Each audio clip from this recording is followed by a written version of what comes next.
So I just want to know, like, how many of us understand all these things? Like traditional AI, you heard about the word AI, and mm, I mean, from the past, I mean, the word AI is actually a buzzword, like from the last 2 to 3 years. But before that, AI was there in 1960 onwards. Like, people are thinking about the artificial intelligence and all of the things. So So there are traditional AI. So you heard about generative AI, and you are using the generative AI in many of your scenarios, like in coding or your daily day-to-day activities and everything. And I just want to understand, like in the other things, like encoding and decoding. How many of you heard about encoding and decoding? So just raise your hand.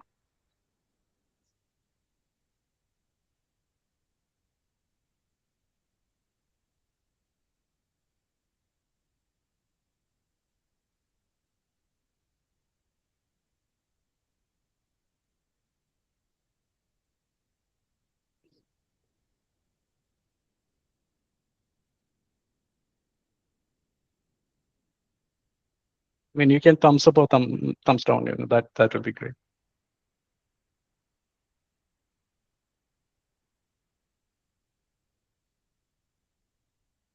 So many, so many. Great. And token, you heard about token, right? Transformers, LLM, large language models, and the word model, prompt, RAG. So this is actually a very good audience. Like, you guys know, but all these things. That's actually great, excellent.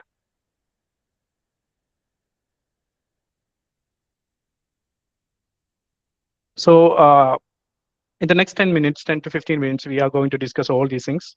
So if anybody is, not aware of any of these things, I just need to make sure that, we are on the same page. And this session, we called it Understanding the Language of AI.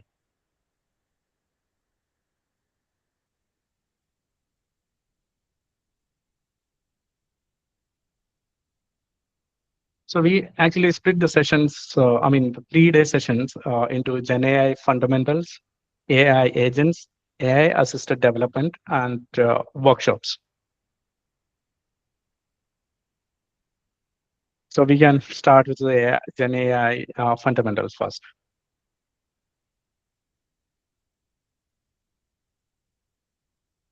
So what is AI? So according to dictionary, artificial intelligence is the capacity of a machine to imitate the human behavior. So what's exactly imitating the human intelligence or human behavior? So what kind of intelligence a human have?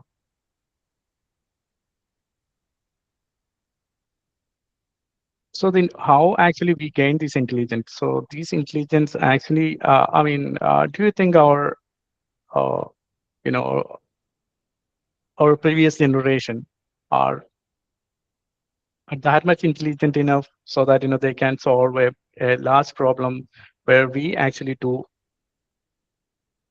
at this time? Like, so intelligence is gradually increasing. The whole intelligence of the world is gradually increasing. Like, people, if you are thinking about our evolution, people started from the, I mean, humans started from the beginning by using small kind of tools and something like that, and they actually evolved gradually, and now we have very complex and uh, you know complex mechanisms and complex tools. So that's kind of evolution. So the intelligence is also evolved in the similar way. So if you are imitating the human intelligence, that means the AI is evolving in the same way.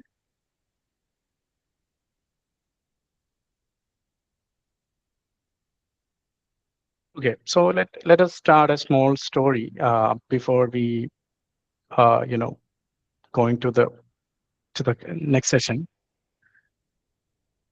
So ഈ story മലയാളത്തിലാണ് പറയുന്നത്. So ഒരു human intelligence എന്ന് നമ്മൾ പറയുമ്പോൾ എങ്ങനെയാണ് human ഇത്ര intelligent ആയതെന്നുള്ളതിനെ പറ്റി ഒരു ഒരു ചെറിയൊരു ഐഡിയ പറയാം. സോ ഇനിഷ്യലി നമ്മൾ ചെറിയ ചെറിയ ഹ്യൂമൻ എവല്യൂഷൻ്റെ ടൈമിൽ ചെറിയ ചെറിയ ടൂളുകളും കാര്യങ്ങളും എല്ലാം ഉപയോഗിച്ചിട്ടുണ്ടായിരുന്നു. അതിനുശേഷം അവർ ഗെയിൻ ചെയ്ത നോളജ് അടുത്ത ജനറേഷനിലേക്ക് ട്രാൻസ്ഫർ ചെയ്തു. ആ നോളജ് അവർ യൂസ് ചെയ്തു. ആ നോളജിനെ അടുത്ത ജനറേഷനിലേക്ക് ട്രാൻസ്ഫർ ചെയ്തു. അങ്ങനെ കൂടുതൽ കൂടുതൽ നോളജ് ഗെയിൻ ചെയ്തിട്ടാണ് നമ്മൾ ഇത്ര ഇന്റലിജന്റ് ആയിട്ടുള്ളത്. നമ്മുടെ നെക്സ്റ്റ് ജനറേഷൻ കുറച്ചുകൂടി കൂടുതൽ ഇന്റലിജന്റ് ആയിരിക്കും. സോ AI ഇങ്ങനെ തന്നെയാണ് ഇവോൾവ് ആവുന്നത്. കൂടുതലായിട്ടുള്ള ഡേറ്റ വെച്ചിട്ട് AIനെ അല്ലെങ്കിൽ മോഡൽസിനെ നമുക്ക് ട്രെയിൻ ചെയ്യാൻ പറ്റിയാൽ അത് കൂടുതൽ ഇന്റലിജന്റ് ആവും എന്നുള്ളതാണ് അതിന്റെ ഏറ്റവും ബേസിക് ആയിട്ടുള്ള കോൺസെപ്റ്റ്.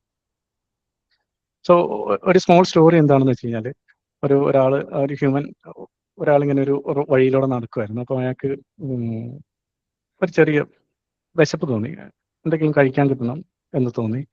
സോ അയാളിങ്ങനെ ചുറ്റുപാടും പരതി നോക്കിയപ്പോൾ ഒരു മാവിൽ ഒരു പഴുത്ത മാങ്ങ എടുക്കുന്നതാണ്.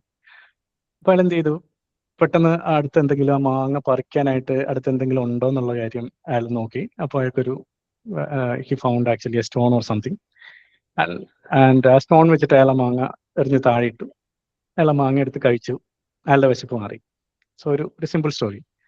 സോ ഇതിൻ്റെ അകത്ത് എന്ത് കൈൻഡ് ഓഫ് ഇന്റലിജൻസ് ആണ് യൂസ് ചെയ്തിട്ടുള്ളത്? ഒരു ഹ്യൂമൻ ബ്രെയിൻ. സോ ഇനിഷ്യലി ഇയാളുടെ ബ്രെയിനിലേക്ക് ഒരു സിഗ്നൽ വന്നു, ഐ ആം ഹംഗ്രി.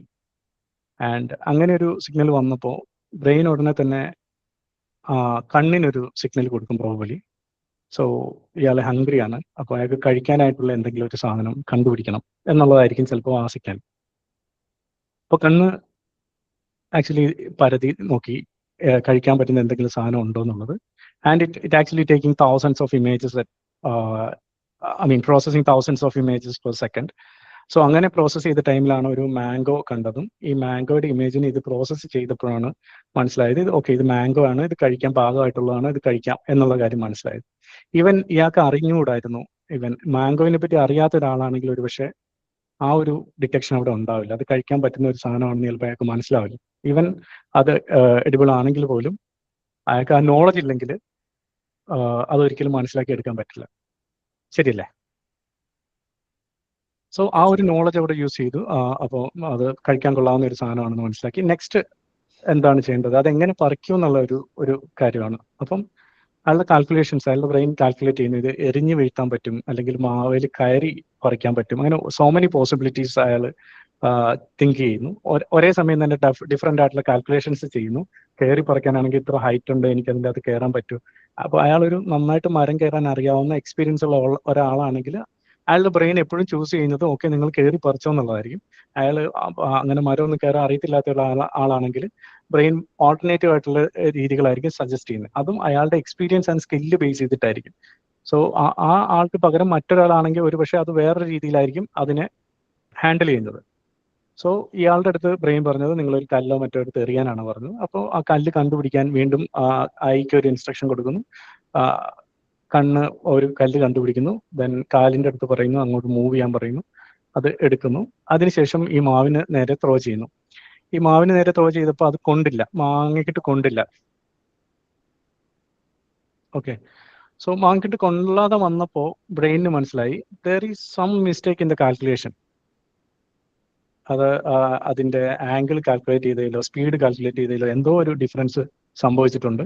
സോ അതിനെ ഒന്നുകൂടി റീകാൽക്കുലേറ്റ് ചെയ്തിട്ട് വീണ്ടും എന്ത് ചെയ്തു, ഈ മാങ്ങയ്ക്കിട്ട് ത്രോ ചെയ്തു, അത് താഴെ വീണു, അതെടുത്ത് കഴിച്ചു. സോ ഒരു ഹ്യൂമൻ ഒരു ചെറിയ കാര്യം ചെയ്യുമ്പോൾ പോലും ഇത്രത്തോളം ഇന്റലിജൻസ് അവിടെ വർക്ക് ചെയ്യുന്നുണ്ട്. അപ്പോൾ ഇത്തരത്തിലുള്ള ഒരു ഇന്റലിജൻസിനെ ഇമിറ്റേറ്റ് ചെയ്യുക എന്നുള്ളത് അത്ര ഈസി ആയിട്ടുള്ളൊരു കാര്യമല്ല.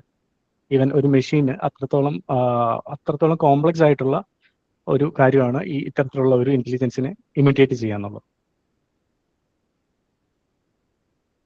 സോ അതാണ് നമ്മൾ വർഷങ്ങളായിട്ട് AI ഉപയോഗിച്ചിട്ട് ട്രൈ ചെയ്യാൻ ശ്രമിച്ചുകൊണ്ടിരിക്കുന്നത്.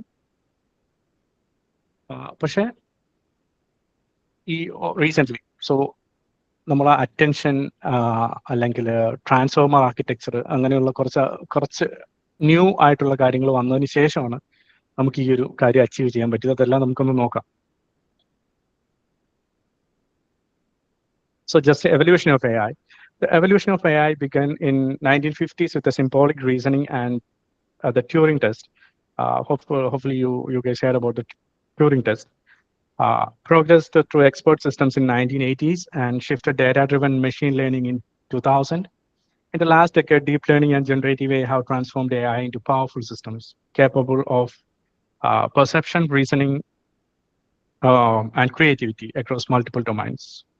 You know, I hope you heard about you already heard about there was an image in the internet like Bill Gates eating spaghetti, and that image was generated nearly 2 to 3 years before using Midjourney, and it was completely a weird image. But in 2025 or 26, if you ask any of the available AI models to generate an image of Will Smith eating spaghetti, then that could be almost same as the real. Sometimes we cannot understand the difference between it's an actual video or it's an AI generated video. So that means the AI is progressed that much in the last 2 to 3 years.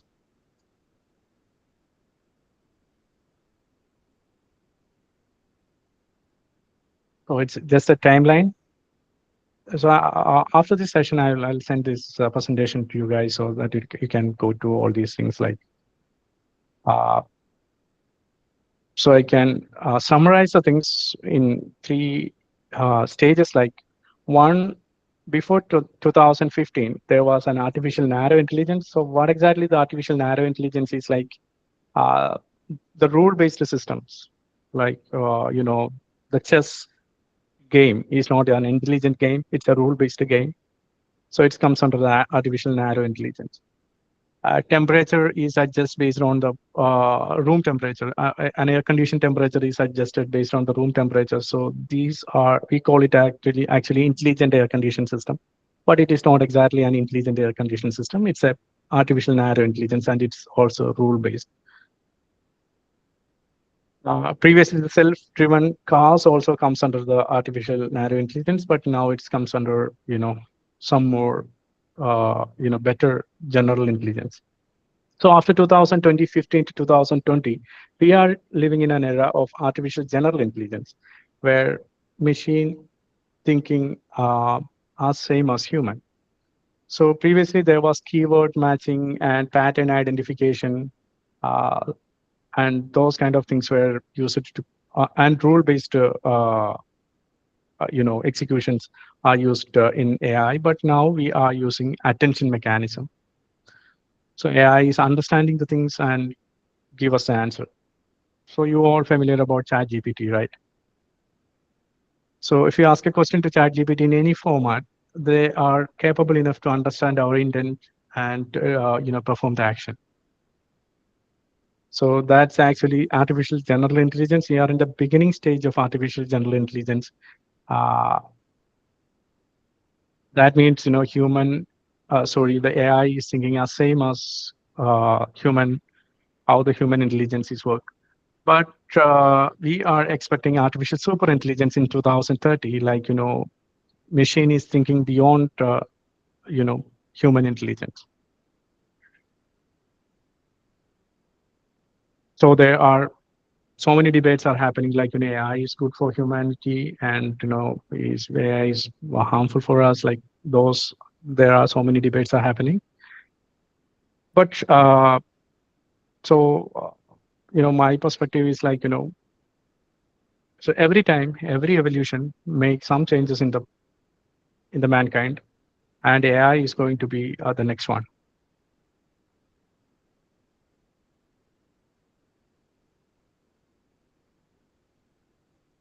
So what is machine learning? So before going to the generative AI part, we just need to understand some basics of, how these generative AI things are created.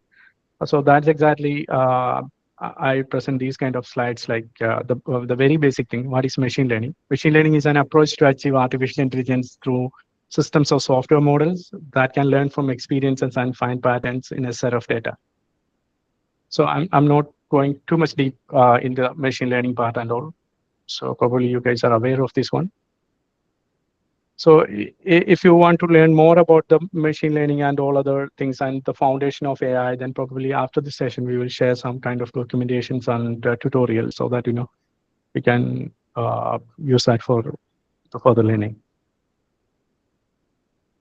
So this is another important thing, neural networks. So we know, like, human, you know, all the intelligence are happening in our brain is through neurons, and the neural networks are present in our brain. Same as AI is also using the neural network to uh, store the data and process the data. A neural network is a computational model inspired by human brain, made up of layers of interconnected nodes or neurons that process and transmit information. It learns pattern from data and adjusting the connections or weights between the neurons to make the uh, predictions and decisions. So please feel free to stop me if you don't understand any of these things, because these are the foundations. And if you feel some of the difficulty to understand any of these things, I can explain that.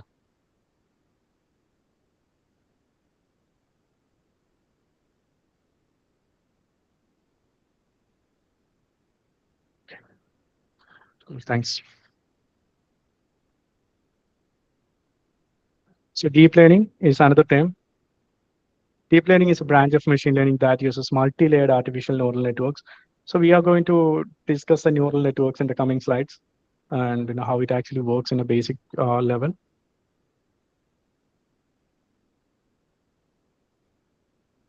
Neural networks to automatically learn complex patterns and representations from the large amount of data. It enables some machines to perform tasks such as image recognition, natural language understanding, speech processing with high accuracy.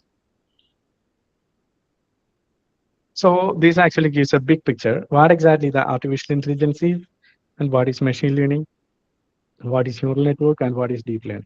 So machine learning is a subset of artificial intelligence, and neural networks is another subset of machine learning, and deep learning is a subset of neural network. I hope you are familiar with this diagram.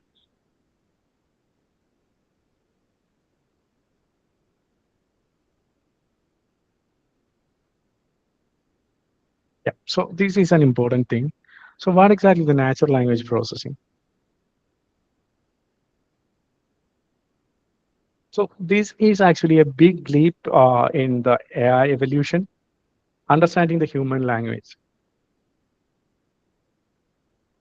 So we know that so if people have disability for understanding or hearing the natural language, they are showing some kind of uh, deficiency in understanding the things, intelligence and everything.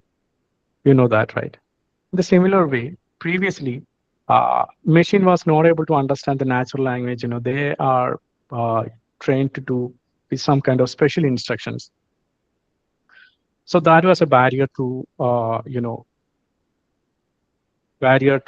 attain more intelligence or create more intelligent system in the AI world. So when the machine is capable of understanding the natural languages and capable of processing the natural languages, so then the intelligence going to scale rapidly. So natural language processing is a field of artificial intelligence that enables computer to understand, interpret, and generate human language. So ChatGPT can understand the natural language so that it can communicate back to human with the same language. So and they can present the things and its thoughts and its output in the same way we ask the questions. It combines the linguistic and machine learning to perform tasks like translation, sentiment analysis, text summarization, and conversation interactions. So this is all about natural language processing. So now we are in the generative AI era. So if you're clear about all the previous things like the machine learning, deep learning, natural language processing, so the next thing is generative AI or Gen AI. So generative AI is a branch of artificial intelligence that focuses on creating new contexts such as text, images, audio, video, or code by learning patterns from existing data. Unlike traditional AI, which mainly classifies or predicts, generative AI can predicts uh, generative AI can produce original outputs that closely resemble to the human created work. So we all know, like, when we ask a question to Chat GPT, the same question multiple times, they actually provide the same answer with the different wordings or different style. So it's not storing, or I mean, it's not taking the data stored somewhere and present to us, but it actually generating the content on the fly.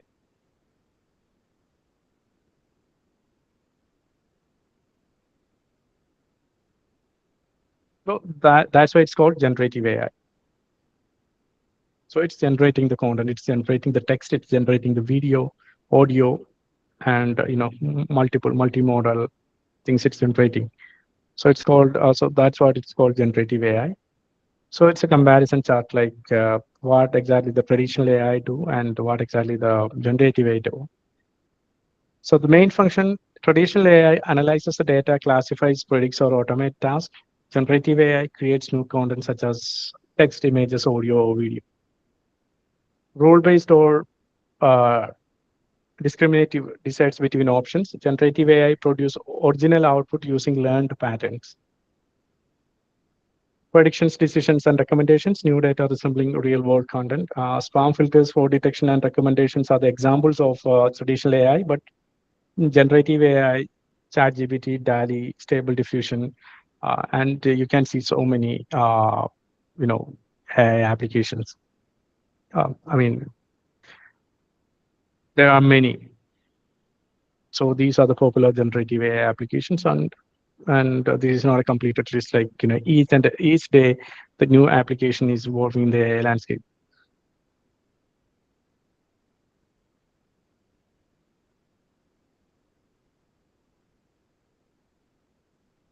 I just pause here. So I just want to hear from you guys, like uh, so how we are going so far. Is that good? The presentation. I mean, this style of taking the session is good, or do we need to? Do I need to make any changes? And it's too fast, or it is too slow, or it's tough to understand. So anything, please feel free to comment your thoughts.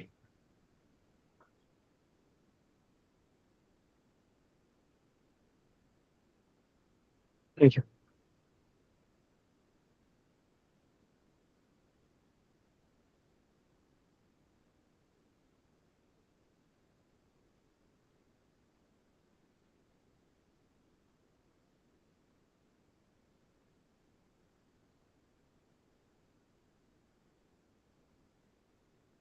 Okay.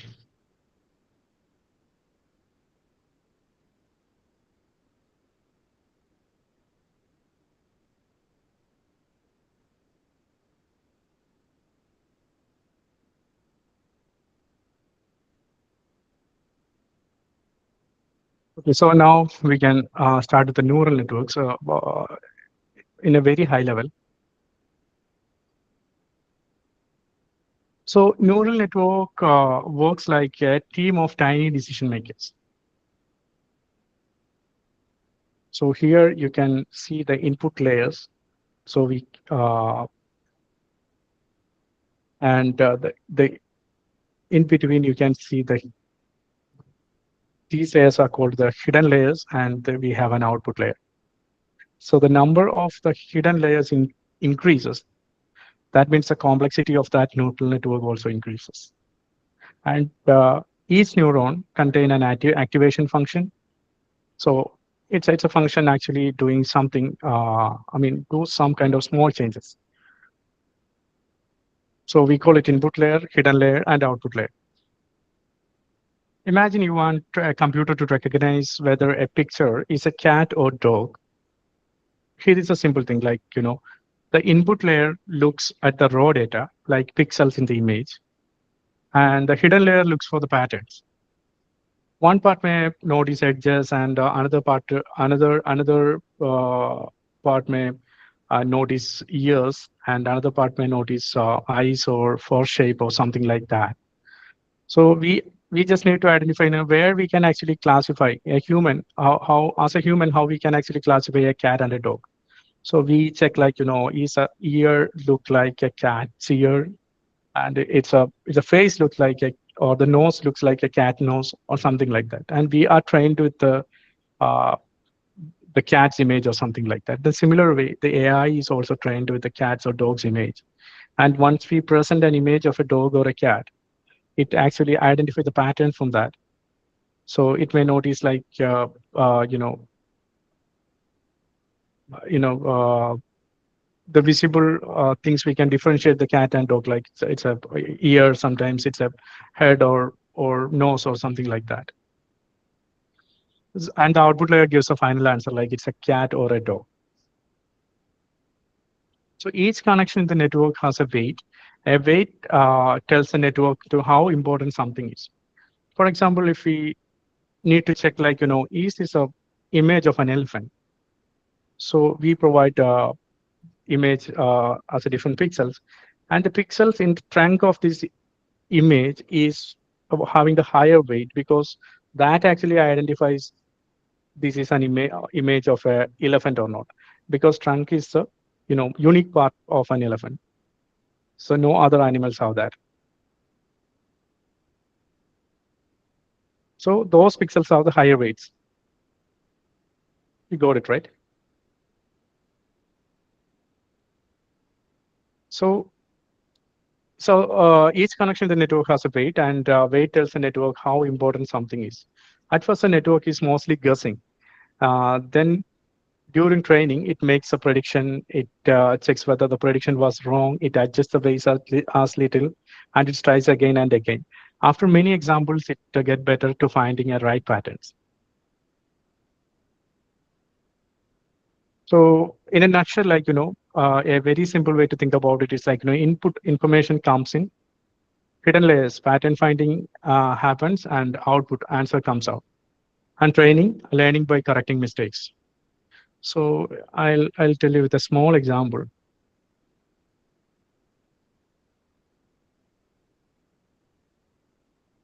So this is an image of a paint mixer.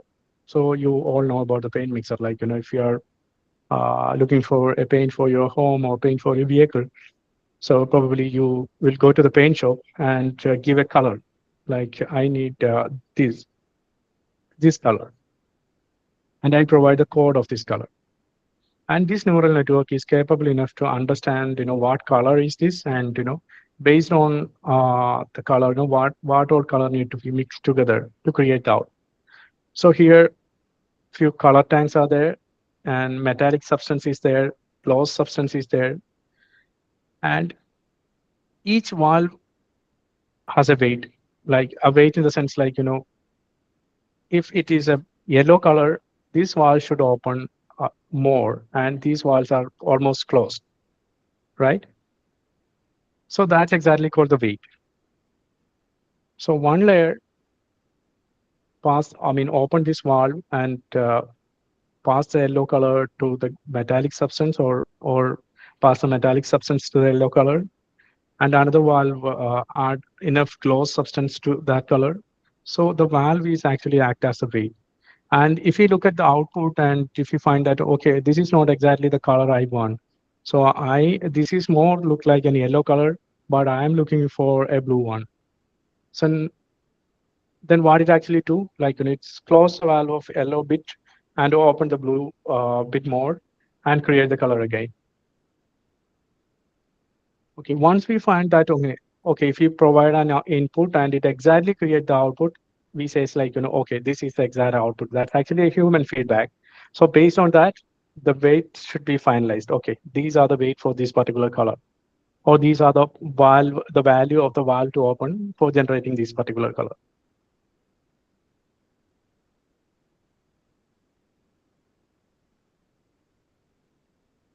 So hope it's clear. Perfect. Thank you, guys.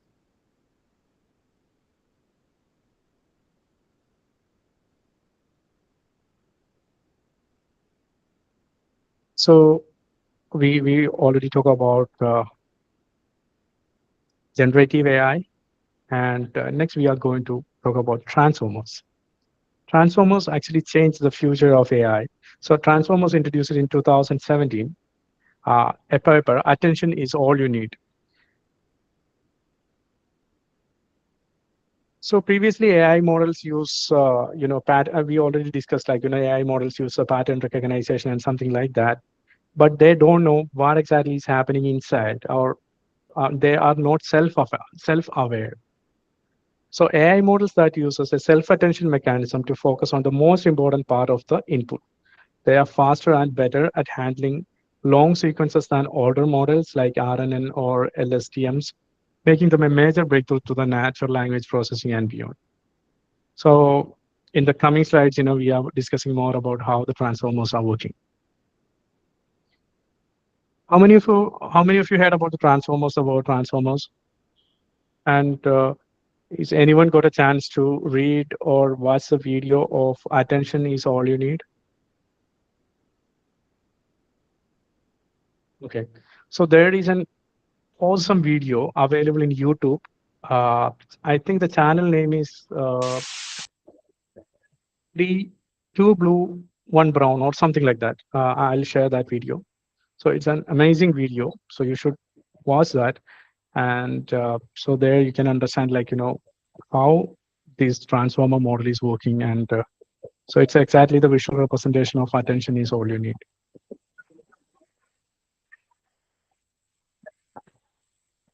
So what's the difference between Kiran, first.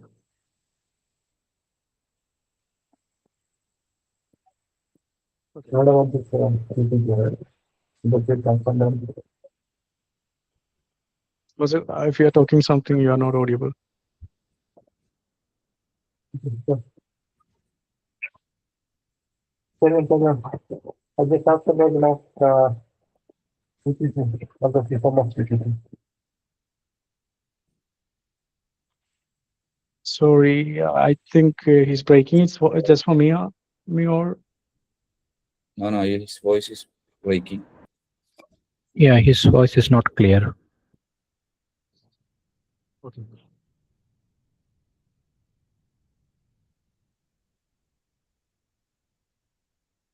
So here onwards, we are going a bit deeper into the transformers and the generative AI part.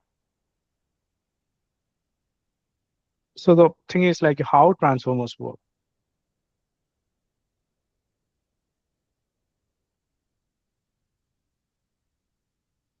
So anybody have any thoughts, like, what exactly the difference between the traditional AI and transformers, and what kind of difference the transformers bring into the AI ecosystem or AI landscape?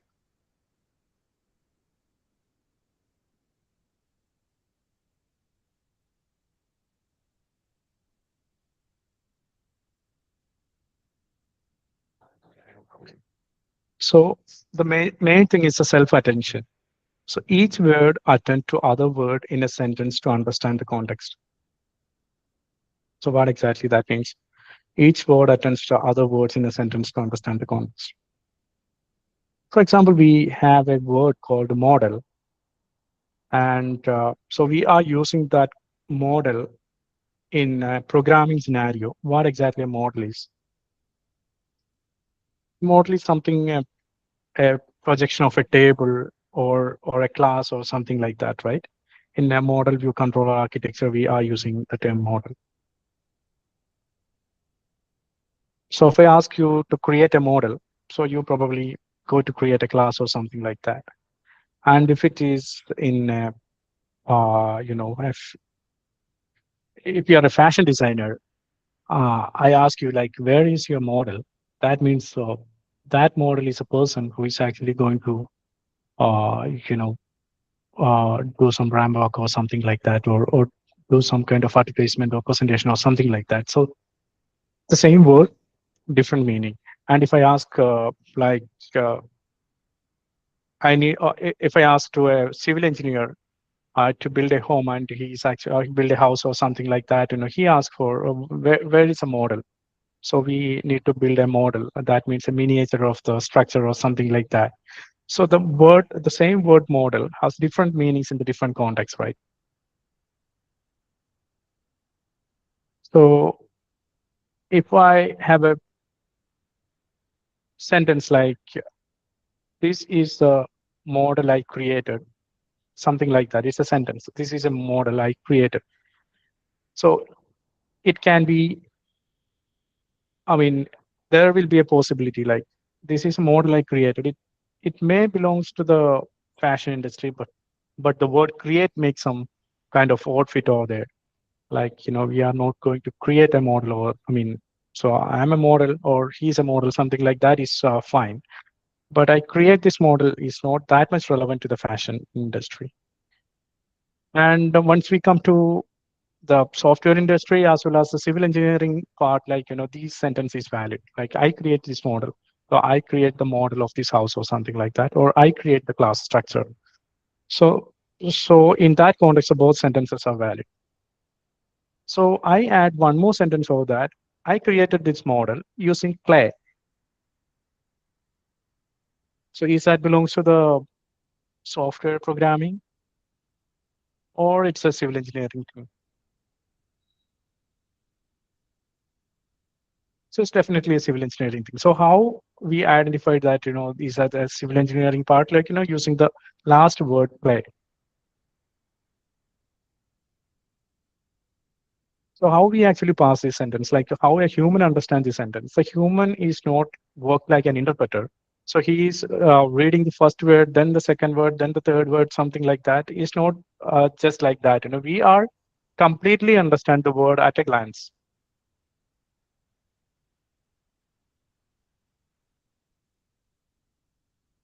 So if you read a sentence, our brain totally understand the each and every word at a time, and it identifies like it belongs to computer science or it belongs to civil work or something like that.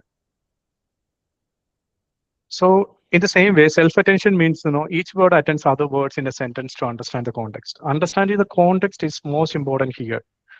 So the context in the sense, are we saying this in our example, like it's in a fashion industry, or context is a fashion industry, or context is a programming, or context is a civil engineering, those kind of things. So the another one is a position encoding. So keep track of word order, and I'll tell more about the position encoding later. And encoder decoder structure. Encoder understands the input, decoder generates the out. That means encoder understand the input and convert that to vectors or something like that, and decoder decode that vector and generates out. And parallelization, process all words at once. So it's not exactly passing the words one by one after another. It's not like that. It's actually processing the whole word at a time. Oh, sorry, whole sentence at a time.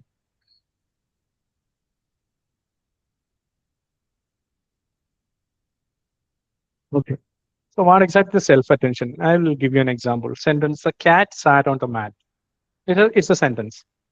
When processing the word cat, the model also looks like sat and mat to understand that the cat is a subject and doing some action.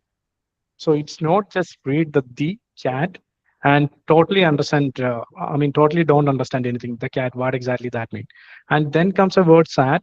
Okay, it makes some sense, like, cat sit on somewhere and on the mat. So it's not just reading the sentence from left to right, but it actually processing the entire sentence at once. And, when processing, when understanding the sentence and it's processing the word cat, the model also look the sat and mat to understand the cat is a subject or doing the action.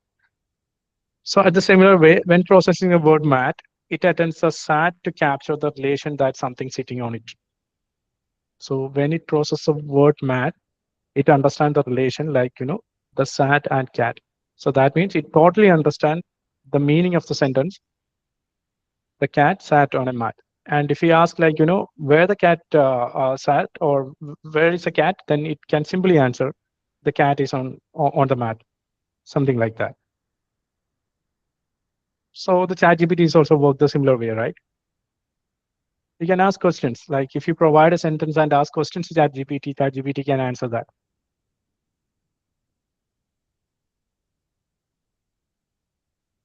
Clear?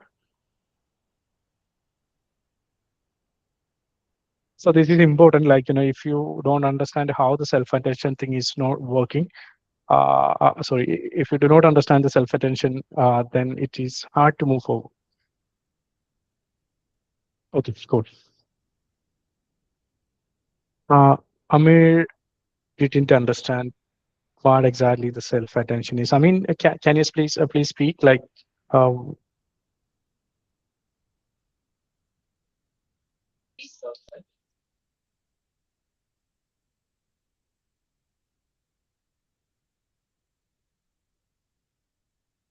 or I mean, you can actually comment your query in the chat, or note down your query. Probably after this session, we can address that. No, no worries, Amir. No worries. Uh, you can, you can write down your doubt and send to this chat. We'll definitely address that.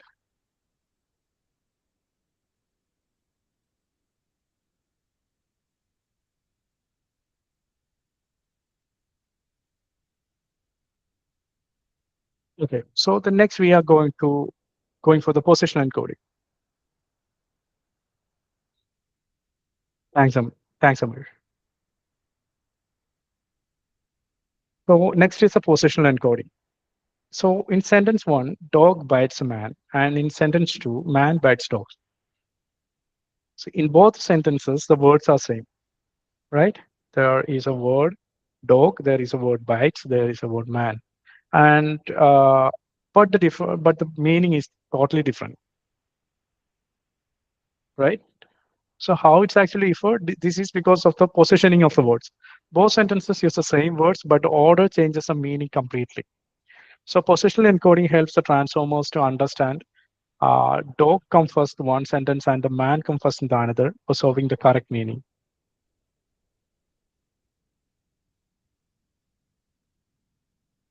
Got it? So transformer architecture can understand the position of the word so that it can understand the meaning of the entire sentence completely based on the position.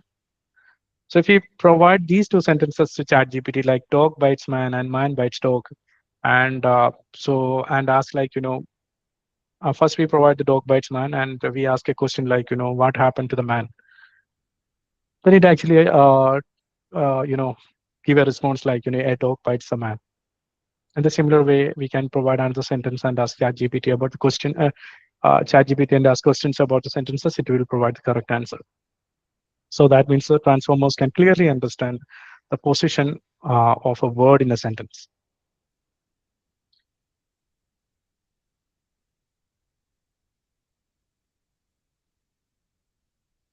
Okay. So how the encoder is actually working?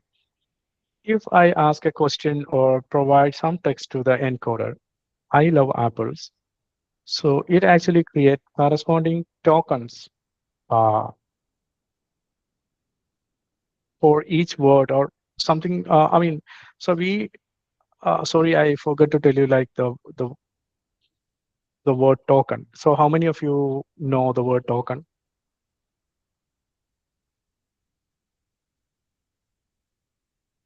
So yeah, so token is the smallest individual unit we are considering in a sentence so that an LLM can process. So it's not a word. Sometimes it's a portion of the word. Sometimes it's a word with some kind of spaces or special characters or something like that. So token is actually a unit where we can actually count the input and output of a transformer or an LLM. So token is represented as an array of numbers from 0 to 1. So these token contains all these things. Like if you look back, like it contains the position encoding, it contains the self, the meaning. I mean, the word and the relation of that word with another word in that sentences, and the position of that word, and so many things is there in a token. So when I provide I love apples, self-attention plus feed forward is used to convert that to a token, and it's called encoder encoding that, and the left right side you can see the encoded representation. So this encoder representation, a decoder actually take this as an input, these tokens as an input, and convert that to and put that to the decoder. Decoder uses self-attention, cross-attention, feed-forward, those kind of techniques, and create the response. Probably I ask a question like, I love apples. Can you convert it to Spanish? So it actually understand the question and read the sentence and convert that to Spanish.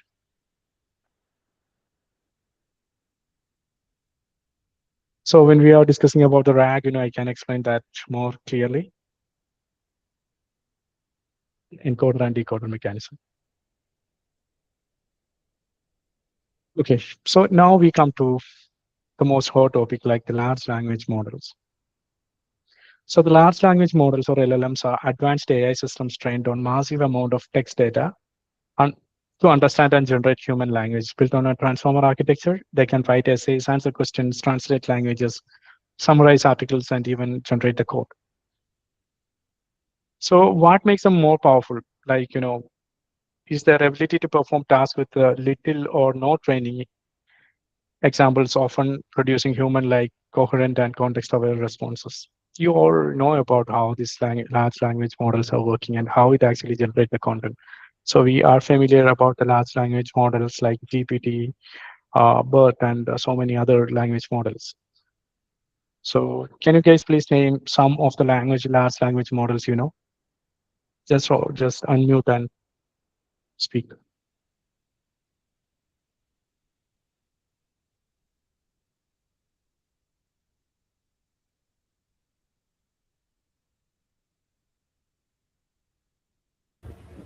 Anybody? Yeah, Claude, ChatGPT. Yeah, Gemini, Claude, GPT, Gemini, Llama, Llama. Llama is another model. Mistral, Mistral, perfect, Ablash.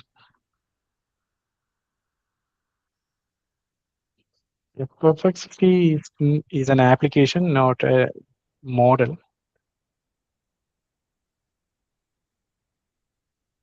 Perplexity uses other large language models to generate its content. Have you heard about DeepSeek? DeepSeek is also a large language model. So there are many large language models. So these are Llama, GPT, Gemini, Claude, Grok. Uh, so Perplexity is not exactly a large language model, but it's a combination of different other language models. It's mostly an application.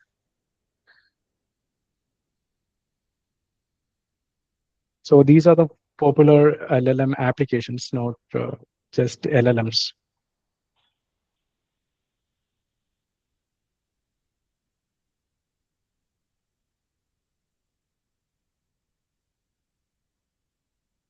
Okay. So we know about the models and large language models. What type of large language models are available? One is embedding model. What exactly the embedding model do? Embedding model convert text into numerical vectors or capture meaning using search, clustering, and track pipelines. So it's just like converting the text to token or text to vectors. So OpenAI text embedding, sentence word, cohere embeddings are the examples. So we are mostly using, as a user, we are mostly using the text generation models like ChatGPT, Claude, Gemini, Llama. But embedding models are, so mostly the programmers or the people who are actually creating some kind of LLM-based applications actually use embedding models. And code generation models, write, autocomplete, and debug programming code and assist developers. So GitHub Copilot, Code Llama, Alpha Code, Star Coder, Codex, and so recently you can say like there are so many models from Claude as well. From the Anthropic Claude, there are Claude Sonnet, Claude Opus. So many models were there, right? And another one is image generation models. So these are DALI, Stable Diffusion, Midjourney, Imagen,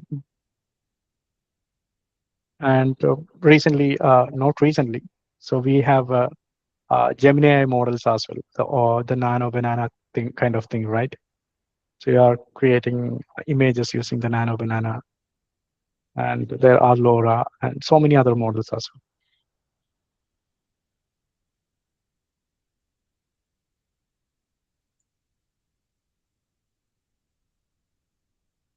Okay. So the next thing is LLM model training methods. So how the LLMs are trained.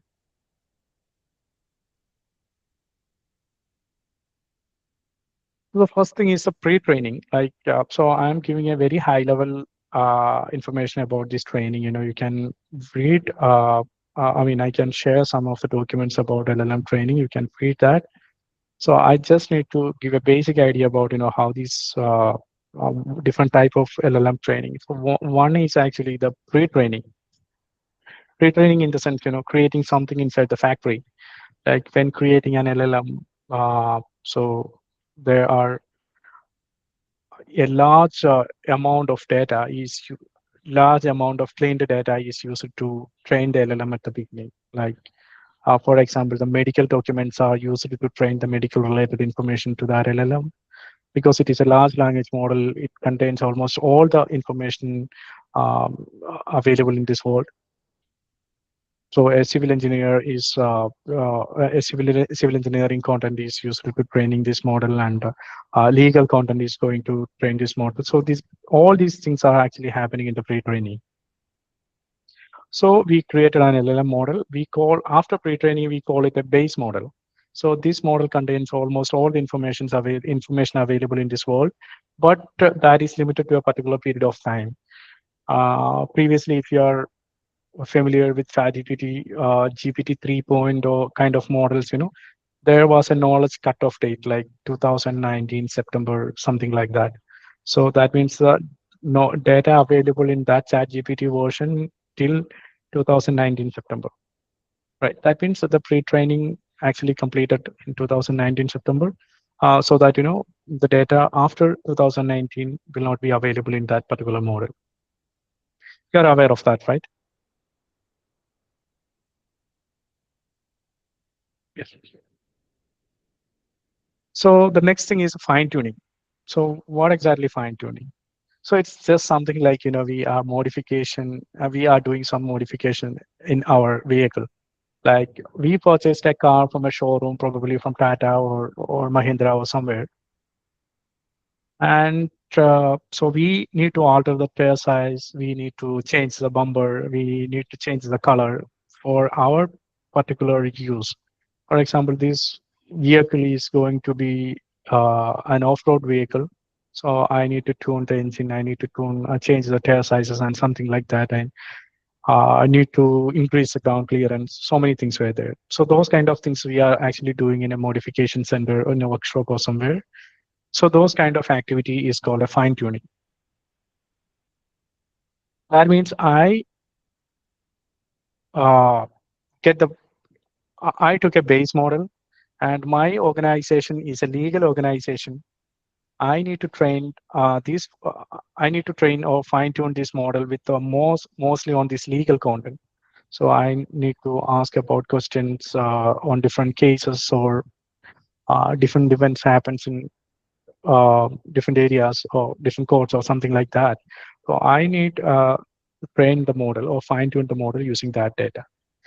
Even fine tuning is one of the model training approach, but it is a costly approach. Like we need GPUs and so much amount of cleaned data to do that.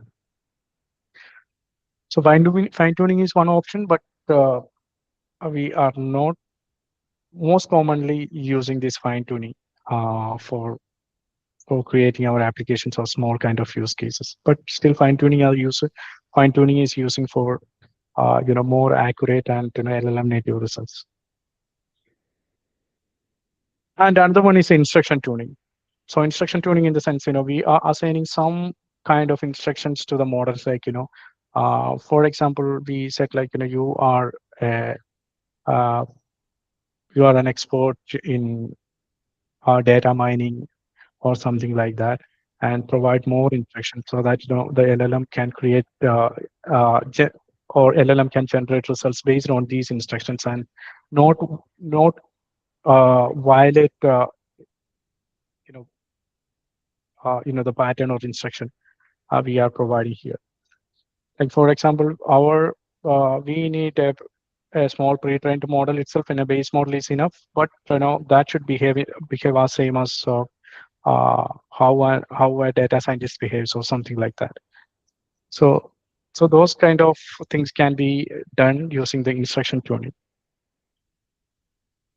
And another important thing is a reinforcement learning with the human feedback. So we have a model. Imagine that we have a base model, and that if you ask a question or provide some images to that base model, so that image contains uh, a man in a black color, or and a short man in a white color or something like that, and we provide that image to a base model, and I ask them to describe that image.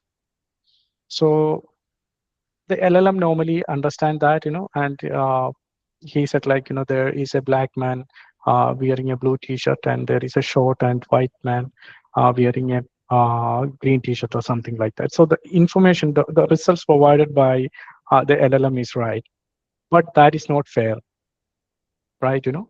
That's not fair based on the human values, because it should say like, there is a Native American or Native African with a blue shirt, and there is an Asian with a green shirt or something like that, because based on the AI ethics and or so fairness is something a very crucial thing.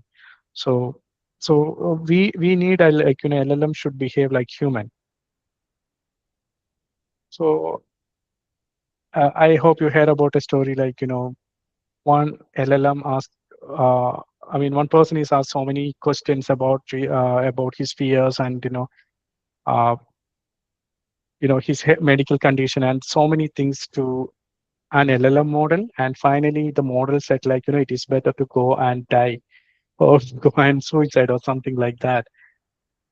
So based on the information provided by the user, uh, the LLM calculates that, if a person has these kind of problems, there is no point in living. There is no point to live forward. Like it's like, it's better to go and suicide or something like that. So LLM said like, just go and suicide, something like that. But it's the LLM never say like that, right? It's just say like, even sometimes we no need to say the truth. Like if a person come and say like, I have a serious medical condition and something like that, and I probably leave in next 6 months or something like that. And as a human, we said like, it's never be like that. God is there, and even though that's not a scientific thing, we can say you can pray like, you will be live longer or something like that. We actually please that human by providing some kind of good words and all. So that's exactly human behavior. But the LLM is mostly behave based on the facts and the data it actually trained. So LLM gives some different results. So what exactly we need is like, human feedback is a crucial thing, because human feedback can improve the LLM, and it can actually behave like human.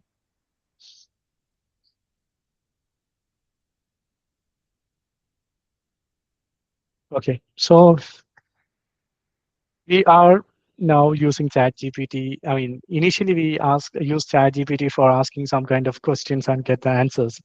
And nowadays we are considering ChatGPT as a friend. Sometimes, we are considering ChatGPT as a relationship advisor, sometimes a counselor, something like that. If we got a issue in our life, we just ask to ChatGPT, this problem, like, what should I do? And ChatGPT probably encourages, ChatGPT motivators, ChatGPT give uh, y- you know amazing answers. Probably some of those answers actually make us happy, and they sometimes it actually change our mood as well, right? So AI is something doing us same, or sometimes it's doing more better than a human can. Okay, so other thing is like retrieval augmented generation, or RAG. RAG is a hot topic. Like most of the developers are heard about RAG, building RAG based applications and all. So we are going to discuss RAG in detail. And another one is a multimodal training. Multimodal training in the sense, providing different kind of content to the model, for training that, like the text, images, and so many other things, and use other models to train the model. So that exactly the multimodal training.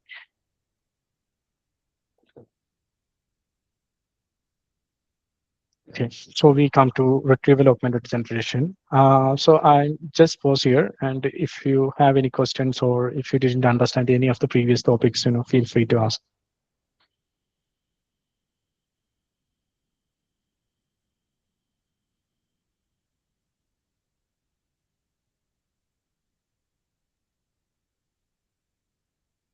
Can we proceed then? Okay. Thank you. Okay, so we learned about different kind of LLM training. One is a pre-training, another one is fine tuning, and so then the other one is human feedback. So many other things. So then, why should we use RAG? RAG, as a name indicates, it's a retrieval augmented generation. So fine tuning, as we know, like fine tuning is a costly procedure. So what other ways we can actually tune our LLM? So imagine Pradipini is doing a session today, and Pradipini actually provides, after the session, they provide a Google Sheet or something like that to write the feedback about the session. Okay, so you guys completely fill that form, and you guys write your feedbacks on that particular document, and send that document to Pradipini or somewhere. And in the very next day, I come to ChatGPT and ask, like, what exactly the feedback of last session on last Pradipini session on generative AI. So is ChatGPT answer that? No, right? Because ChatGPT don't have any information about that session and its feedback. So then, what is the next step? We can actually copy the content of the feedback document and paste that in ChatGPT chat window, and ask, like, what are the positive, how many positive feedbacks are there, how many negative feedbacks are there.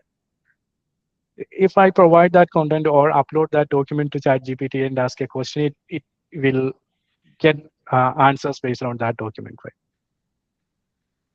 So this is exactly, but we feel like, it's generated using, I mean, it is just generated by ChatGPT. So that's actually an augmented generation. So the same way, uh, so if it is a single document, it's simple to upload to ChatGPT. Imagine there are hundreds of documents. It's not possible to upload ChatGPT and get the answer. So that is exactly RAG. So rather training the models using fine tuning or any other training methods, we are using our source of data to generate the content. But we are not using that data to train the model. So this is a diagram of a retrieval augmented generation application. So we have a number of documents. It's probably documents or documents of any kind, like text documents, PDFs, or Excel, or any other documents. So we can use that. So we ingest that document with the help of an AI app to an embedding model. So previously we discussed about an embedding model. Embedding model in the sense, what was the name of that embedding model? It's ADA and BERT. So many embedding models were there. So I use one of those embedding model to convert my document to this format, Vector. vector format. So before going that, let me tell you what exactly a vector is. So vector is a mathematical term, right? Yeah. So vector is you can imagine like, vector is a point in the space. Vector is a point in the space, and each vector has a magnitude and direction. So we call it an n-dimensional vector space. So each vector is present in an n-dimensional vector space, and each vector represents a word. For example, each vector represents a word. And so if we uh, imagine it is a graph with the x, y axis. So it's a 2D graph. And imagine, I mean, you can imagine the two dimension, right? The same way you can imagine the n dimension. And vector is a point or spot in an n-dimensional space, and each vector represents a word. And the difference or the angle between each vector is calculated using the cosine cos theta. And these cos theta, the value of these cos theta actually identifies like, is that a similar vector, or is that a orthogonal vector, or is that a perpendicular vector or something like that. So I'll show example of a vector space.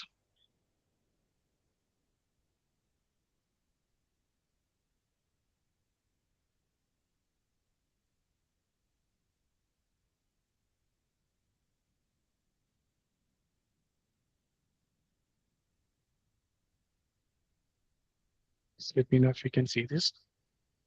This is an embedding projector. So you can see this, right? So imagine this is a vector space. I mean, not need to imagine this is exactly vector space. Okay, so each dot you can see here in the vector space is a word. So if I ask like, family,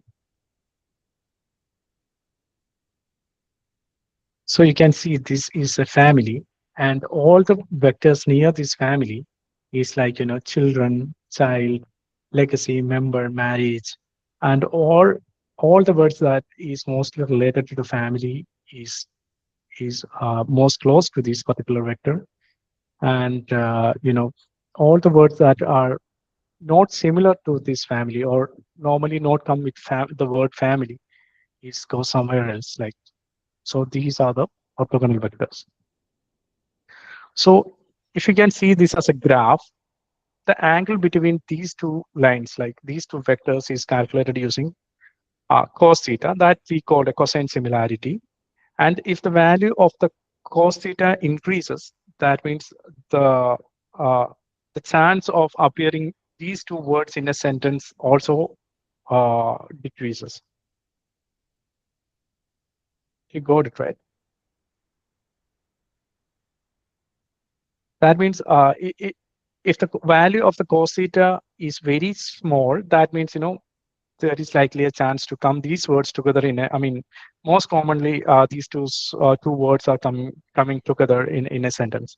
And the theta, or the value of theta, is large, then there is a rare chance to come these two words in a sentence.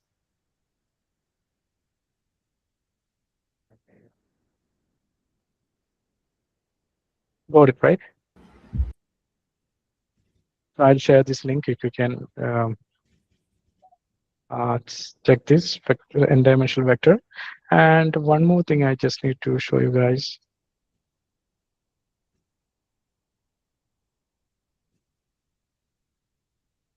It's an LLM sentence generator. So you can see, like, the current sentence is I love. And there are the possibilities, like in our n-dimensional vector space, we see like, there are so many words. And LLM is actually going to select the next word. For example, how we are actually generating a sentence. So as a human, we are, so I just need to ask like, so I need a cup of tea to someone. So how actually I generate that sentence? I actually place I need, then my brain search for like, what's a word for a cup of tea or something like that. And okay, fine, cup of tea. So the brain generate the words one by one and make that sentence. And our brain is super fast, and we are super fast enough to generate these kind of sentences or very complex sentences in a fraction of seconds.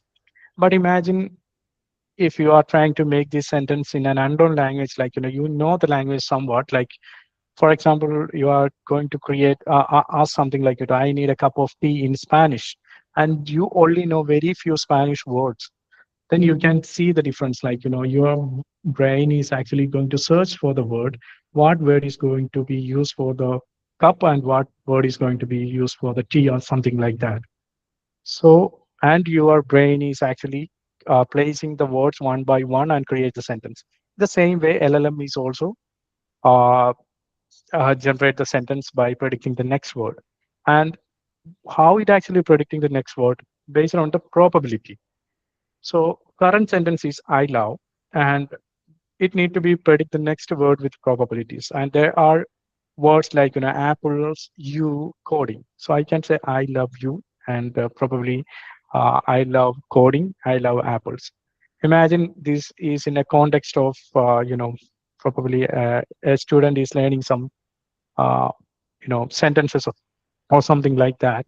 So if it is understand the context also, then the probability is something like 0.4 for the apples and 3 for the u, and 2 for coding. So probably it actually take the apples. So I love apples. So the now model create I love apple. Okay. And there are, and it's need to be add another word to the sentence, and there are three options: because, and a full colon that I need to stop the sentence. And this is not exactly, I mean, this is just for the, example. This is just an example, not exactly the real scenario or something like that. So if you can say like, I love apples and banana, that should be a possibility. I love apples, I can stop from there. And but here in this example, it actually took the because has the highest probability of 0.7. So I love apples because they are, and then the other, they are sweet, they are delicious, they are healthy. You can say anything. But here the sweet has a 0.6 probability, so it actually added to that. So I love apples because they are sweet. So this is how an LLM generate a content. You got it? Hi Aneesh, എനിക്കൊരു doubt ഉണ്ടായിരുന്നു ഇതില്. പറഞ്ഞോ. I love apples choose ചെയ്യാൻ കാര്യം ഉണ്ടായിരുന്നു. ഇതിന് എന്തെങ്കിലും context ഉണ്ടായിരുന്നു ഓൾറെഡി? ഈവൻ ഇതിന് ബാക്ക്ഗ്രൗണ്ടിൽ എന്തെങ്കിലും ഒരു കോണ്ടെക്സ്റ്റ് ഉണ്ടാവാം. കാരണം ഇത് ഈ ഒരു സെന്റൻസിന്റെ അകത്ത് നമ്മൾ ഇതൊരു ഇന്റലിജന്റ് ഡിസിഷൻ ആയിട്ട് കാണിക്കാൻ വേണ്ടിയിട്ടല്ല, എങ്ങനെയാണ് ഒരു നെക്സ്റ്റ് വേർഡ് പ്രെഡിക്റ്റ് ചെയ്യുന്നതും അതിന്റെ പ്രോബബിലിറ്റീസും കാണിക്കാൻ വേണ്ടിയിട്ടാണ്. നിങ്ങളിത് സെറ്റ് ചെയ്ത് വെച്ചിരുന്നതാണോ അതോ ഏതെങ്കിലും മോഡൽ വെച്ചിട്ട് എടുക്കുന്നതാണോ? ഇതൊരു ജസ്റ്റ് ഒരു എക്സാമ്പിളിന് വേണ്ടിയിട്ട് ക്രിയേറ്റ് ചെയ്ത് വെച്ചേക്കുന്നതാണ്. അതൊരു പ്രസന്റേഷൻ പോലെയാണ്. ഇതൊരു ആപ്ലിക്കേഷൻ അല്ല, ഇത് ജസ്റ്റ് എ പ്രസന്റേഷൻ. ഞാൻ ഓർത്തു ഏതെങ്കിലും മോഡൽ വെച്ചിട്ട് എടുത്താ ഞാൻ ചോദിച്ചത്. അല്ലല്ല. ഐ ലവ് ആപ്പിൾസ് സെലക്ട് ചെയ്യാനായിട്ട് പ്രത്യേകിച്ച് റീസൺ ഒന്നും ഇല്ല. ഇത് നമ്മൾ ജസ്റ്റ് കാണിക്കാൻ വേണ്ടിയിട്ട് മാത്രം ഒരു 0.4 പ്രോബബിലിറ്റി വരുന്ന വേർഡ് ആയിരിക്കും നെക്സ്റ്റ് വരുന്നതെന്ന് കാണിക്കാൻ വേണ്ടി മാത്രം എടുക്കുന്നേ ഉള്ളൂ. ഓക്കെ, മനസ്സിലായി. ഞാൻ ഓർത്തു ഇൻ കേസ് നെറ്റിൽ എടുക്കുന്നതായിരുന്നെങ്കിൽ യു ആയിരുന്നില്ലേ വരണ്ടേന്ന് അറിയാൻ വേണ്ടി ഞാൻ ചോദിച്ചത്. തീർച്ചയായിട്ടും യു ആയിരുന്നിരിക്കാം, അല്ലെങ്കിൽ അതിന്റെ പ്രീവിയസിലുള്ള കോണ്ടെക്സ്റ്റ്, അതിന്റെ മുന്നിലുള്ള സെന്റൻസിന്റെ അകത്ത് എന്താണ് പറയുന്നത് എന്നുള്ള കാര്യങ്ങളൊക്കെ ബേസ് ചെയ്തിട്ടായിരിക്കും അടുത്ത സെന്റൻസ് വരുന്നത്. ഓക്കെ, ക്ലിയർ ആയി. ഇപ്പൊ വെക്ടർ ഡയമെൻഷനിൽ ഏറ്റവും അടുത്ത് കിടക്കുന്ന വാല്യൂ ഇതായതുകൊണ്ട് അങ്ങനെ വരും. അതായത് നമ്മൾ ഇപ്പം നമ്മുടെ ഫാമിലിയുടെ എക്സാമ്പിൾ ട്രാൻസ്ഫോമർ ആർക്കിടെക്ചറിന്റെ അകത്ത് നമുക്ക് സെൽഫ് അറ്റൻഷൻ എന്ന് പറഞ്ഞിട്ടുള്ള ഒരു കേപ്പബിലിറ്റീസ് എല്ലാം ഉണ്ടല്ലോ. അപ്പം ഇത് ആദ്യം ചെയ്യുന്നത്, അതായത് വെരി ഫസ്റ്റ് ഒരു സെന്റൻസ് ജനറേറ്റ് ചെയ്യാൻ സ്റ്റാർട്ട് ചെയ്യുമ്പം പ്രോബബിലി ഇത് ചെയ്യുന്നത് എന്താണെന്ന് വെച്ചാൽ അതിന്റെ കോണ്ടെക്സ്റ്റ് എന്തിലാണെന്നുള്ള കുറച്ച് ഇൻഫർമേഷൻ ഒക്കെ ഇതിന്റെ കയ്യിൽ ഉണ്ടാവും. നമ്മളിപ്പം ചാറ്റ് GPT അടുത്ത് ചോദിക്കുകയാണ്, I need to understand about the universe so that my 6-year-old son can create a presentation, something like that. അപ്പം ഇവൻ എന്താ ചെയ്യേണ്ടത്? ഒരു 6 വയസ്സുള്ള കുട്ടിക്ക് മനസ്സിലാവുന്ന രീതിയിൽ വേണം ഇത് പ്രിപ്പയർ ചെയ്യാൻ. അപ്പം 6 വയസ്സുള്ള കുട്ടിക്ക് വേണ്ടി പ്രിപ്പയർ ചെയ്യുക എന്നുള്ളതായിരിക്കും ഇതിന്റെ ഒരു കോണ്ടെക്സ്റ്റ് എന്ന് പറയുന്നത്. 6 വയസ്സുള്ള കുട്ടിക്ക് വേണ്ടി സോളാർ സിസ്റ്റത്തിനെ പറ്റിയിട്ടുള്ള ഒരു കോണ്ടന്റ് ജനറേറ്റ് ചെയ്യുക എന്നുള്ളതായിരിക്കും ഇതിന്റെ ഒരു കോണ്ടെക്സ്റ്റ് എന്ന് പറയുന്നത്. സോ അതിനുശേഷം ഇത് പ്ലേസ് ചെയ്യുന്ന ഓരോ വേർഡുകളും അതുമായിട്ട് ബന്ധപ്പെട്ടായിരിക്കും. Sun is like a giant bulb, okay, അങ്ങനെയൊക്കെ ആയിരിക്കും ചിലപ്പോൾ ഇത് പറയാൻ പോകുന്നത്. മനസ്സിലായില്ലേ? അപ്പം ശരിക്കും സോളാർ സിസ്റ്റം എന്ന് പറഞ്ഞിട്ടുള്ള അല്ലെ സൺ എന്ന് പറഞ്ഞിട്ടുള്ള ഒരു മീൻസ് എന്താ ഡൈമെൻഷണൽ വെക്ടറും കൂടി ഉണ്ട്. ഇതിൻ്റെ അകത്ത് ഇതൊരു കംപ്ലീറ്റ് മീൻസ് ഒരു ലാർജ് ലാംഗ്വേജ് മോഡലിന്റെ അല്ല കേട്ടോ, ഇതൊരു ചെറിയ ഒരു മോഡലാണ് ജസ്റ്റ് അണ്ടർസ്റ്റാൻഡ് ചെയ്യാൻ വേണ്ടി. അപ്പൊ ഈ സൺ എന്ന് പറഞ്ഞിട്ടുള്ള ഒരു ഇത് വരുവാണെങ്കിൽ ഈ സണ്ണിന്റെ അടുത്തായിട്ട് വരുന്നത് ഇപ്പൊ സോളാർ സിസ്റ്റം എന്ന് പറഞ്ഞ കോണ്ടെക്സ്റ്റിന്റെ അകത്ത് സണ്ണിന്റെ അടുത്ത് വരുന്ന മൂണ്, അതുപോലെ അതർ പ്ലാനറ്റ്സ്, അങ്ങനെയുള്ള സാധനങ്ങളായിരിക്കും എപ്പോഴും അതിന്റെ കൂടെ വരുന്നത്. അപ്പം അതിന്റെ ഇത് എൻ ഡയമെൻഷണൽ വെക്ടർ ആണെന്ന് പറഞ്ഞല്ലോ.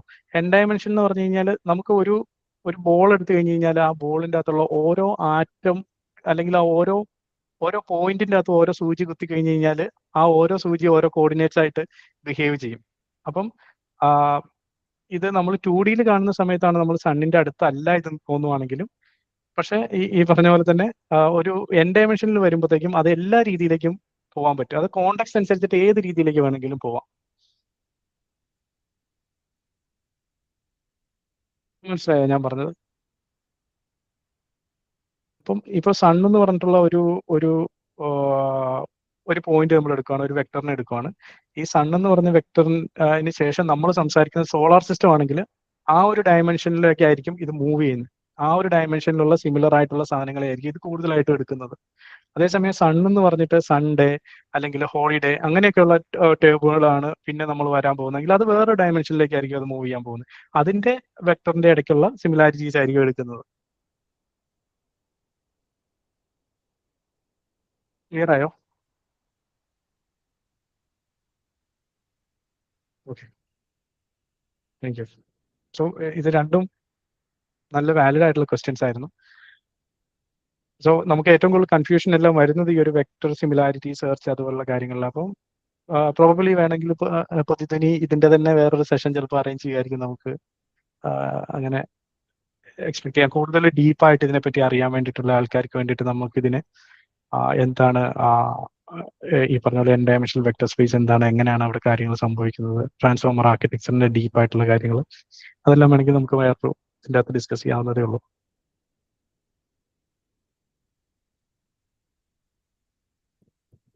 Okay, so back to our presentation. അപ്പം നമ്മുടെ എംബഡിംഗ് മോഡൽ യൂസ് ചെയ്തിട്ട് നമ്മൾ ഇതിനെ വെക്ടേഴ്സ് ആയിട്ട് കൺവേർട്ട് ചെയ്തു. വെക്ടേഴ്സ് ആയിട്ട് കൺവേർട്ട് ചെയ്ത വെക്ടറിനെ നമ്മൾ എവിടെയെങ്കിലും ഒരു സ്ഥലത്ത് പ്ലേസ് ചെയ്യണം. അതിന് വേണ്ടിയിട്ട് നമ്മൾ ഉപയോഗിക്കുന്നതാണ് So once we convert all these things to vector, we have to place this vector in somewhere, some kind of storage.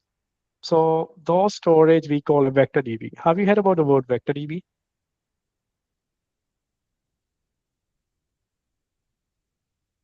Yeah, someone heard about the word, someone not. Like, okay. So why we actually use a database or data store to store some data, right? So we are using SQL Server, MongoDB, and PostgreSQL.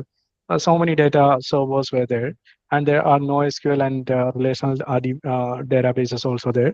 So in all these databases, we are storing the data as text, and probably the table in a format of tables or files or something like that. But the content is probably text or a text representation of images or something like that. So we cannot actually store these encoded documents or vector documents in a text database or relational database. So that we are using a special kind of database that is called a vector DB. Can anyone say some examples of a vector DB? PG vector.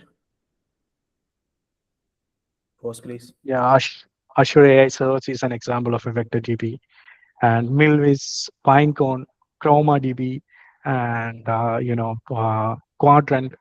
So these all are examples of vector databases. There are native vector databases and also support. I mean, databases that support vector databases as well. So some of the MongoDB, now the MongoDB is also supporting the vector databases.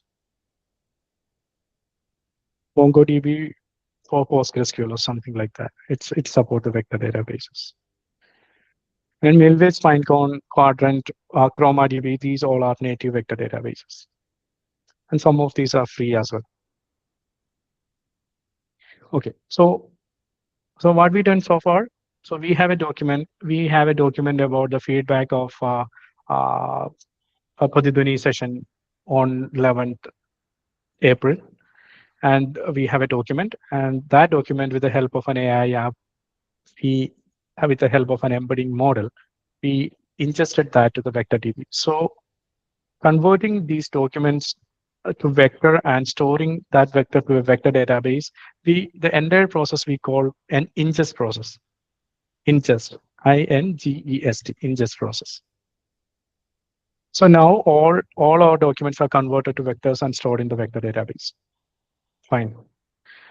And the other part is the retrieval process. So the user asks a question like, how many positive feedbacks are there in the feedback list? So we have an application where the user using that applications to ask their questions, and that question is passed again to the embedding model and create a vector encoding of that particular question. So now we have two vectors. One is our document vector, and another one is a user question vector. Okay. So now we have two different vectors. One vector is stored in the vector database. It's a large corpus of data. That means a document. And here is a small piece of vector, like a question. So the question is also converted to vector. And this vector, with the help of a vector search, it actually search in the vector database and retrieve the content based on the vector similarity.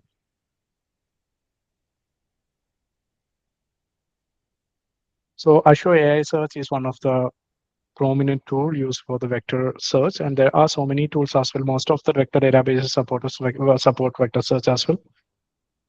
So using the vector search, so we are passing this vector and identify the similar vectors from the vector database. So I forgot to add something, like we are not completely ingesting this document as a single document. Rather, we are splitting this document into small chunks.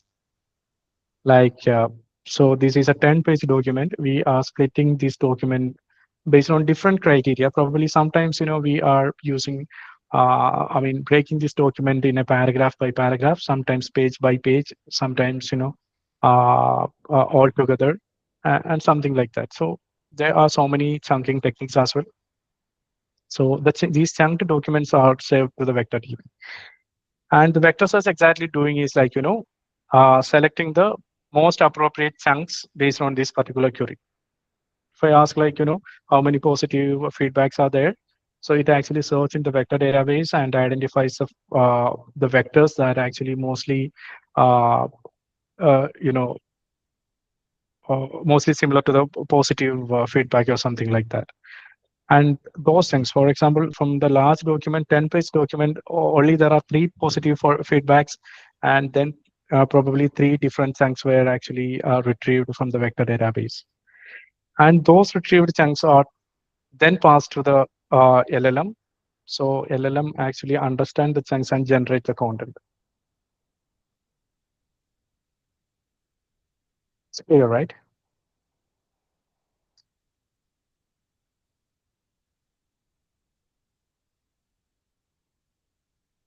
Yeah, cool. So this is all about retrieval augmented generation, and most of the companies using RAG in their applications to build intelligent web applications or AI-based applications. So most of the chatbots, AI-based chatbots are working based on RAG.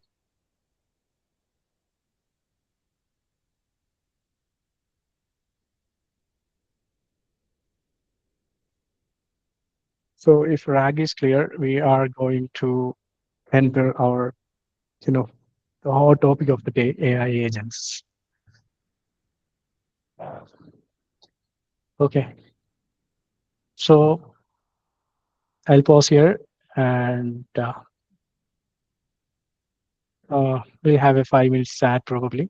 So you can ask some kind of questions, or share your thoughts, your concerns, and you can also share your experiences, like your work experience with the AI, or the struggles you faced using AI, or something like that, so that in the coming sessions we can help better to close the gap.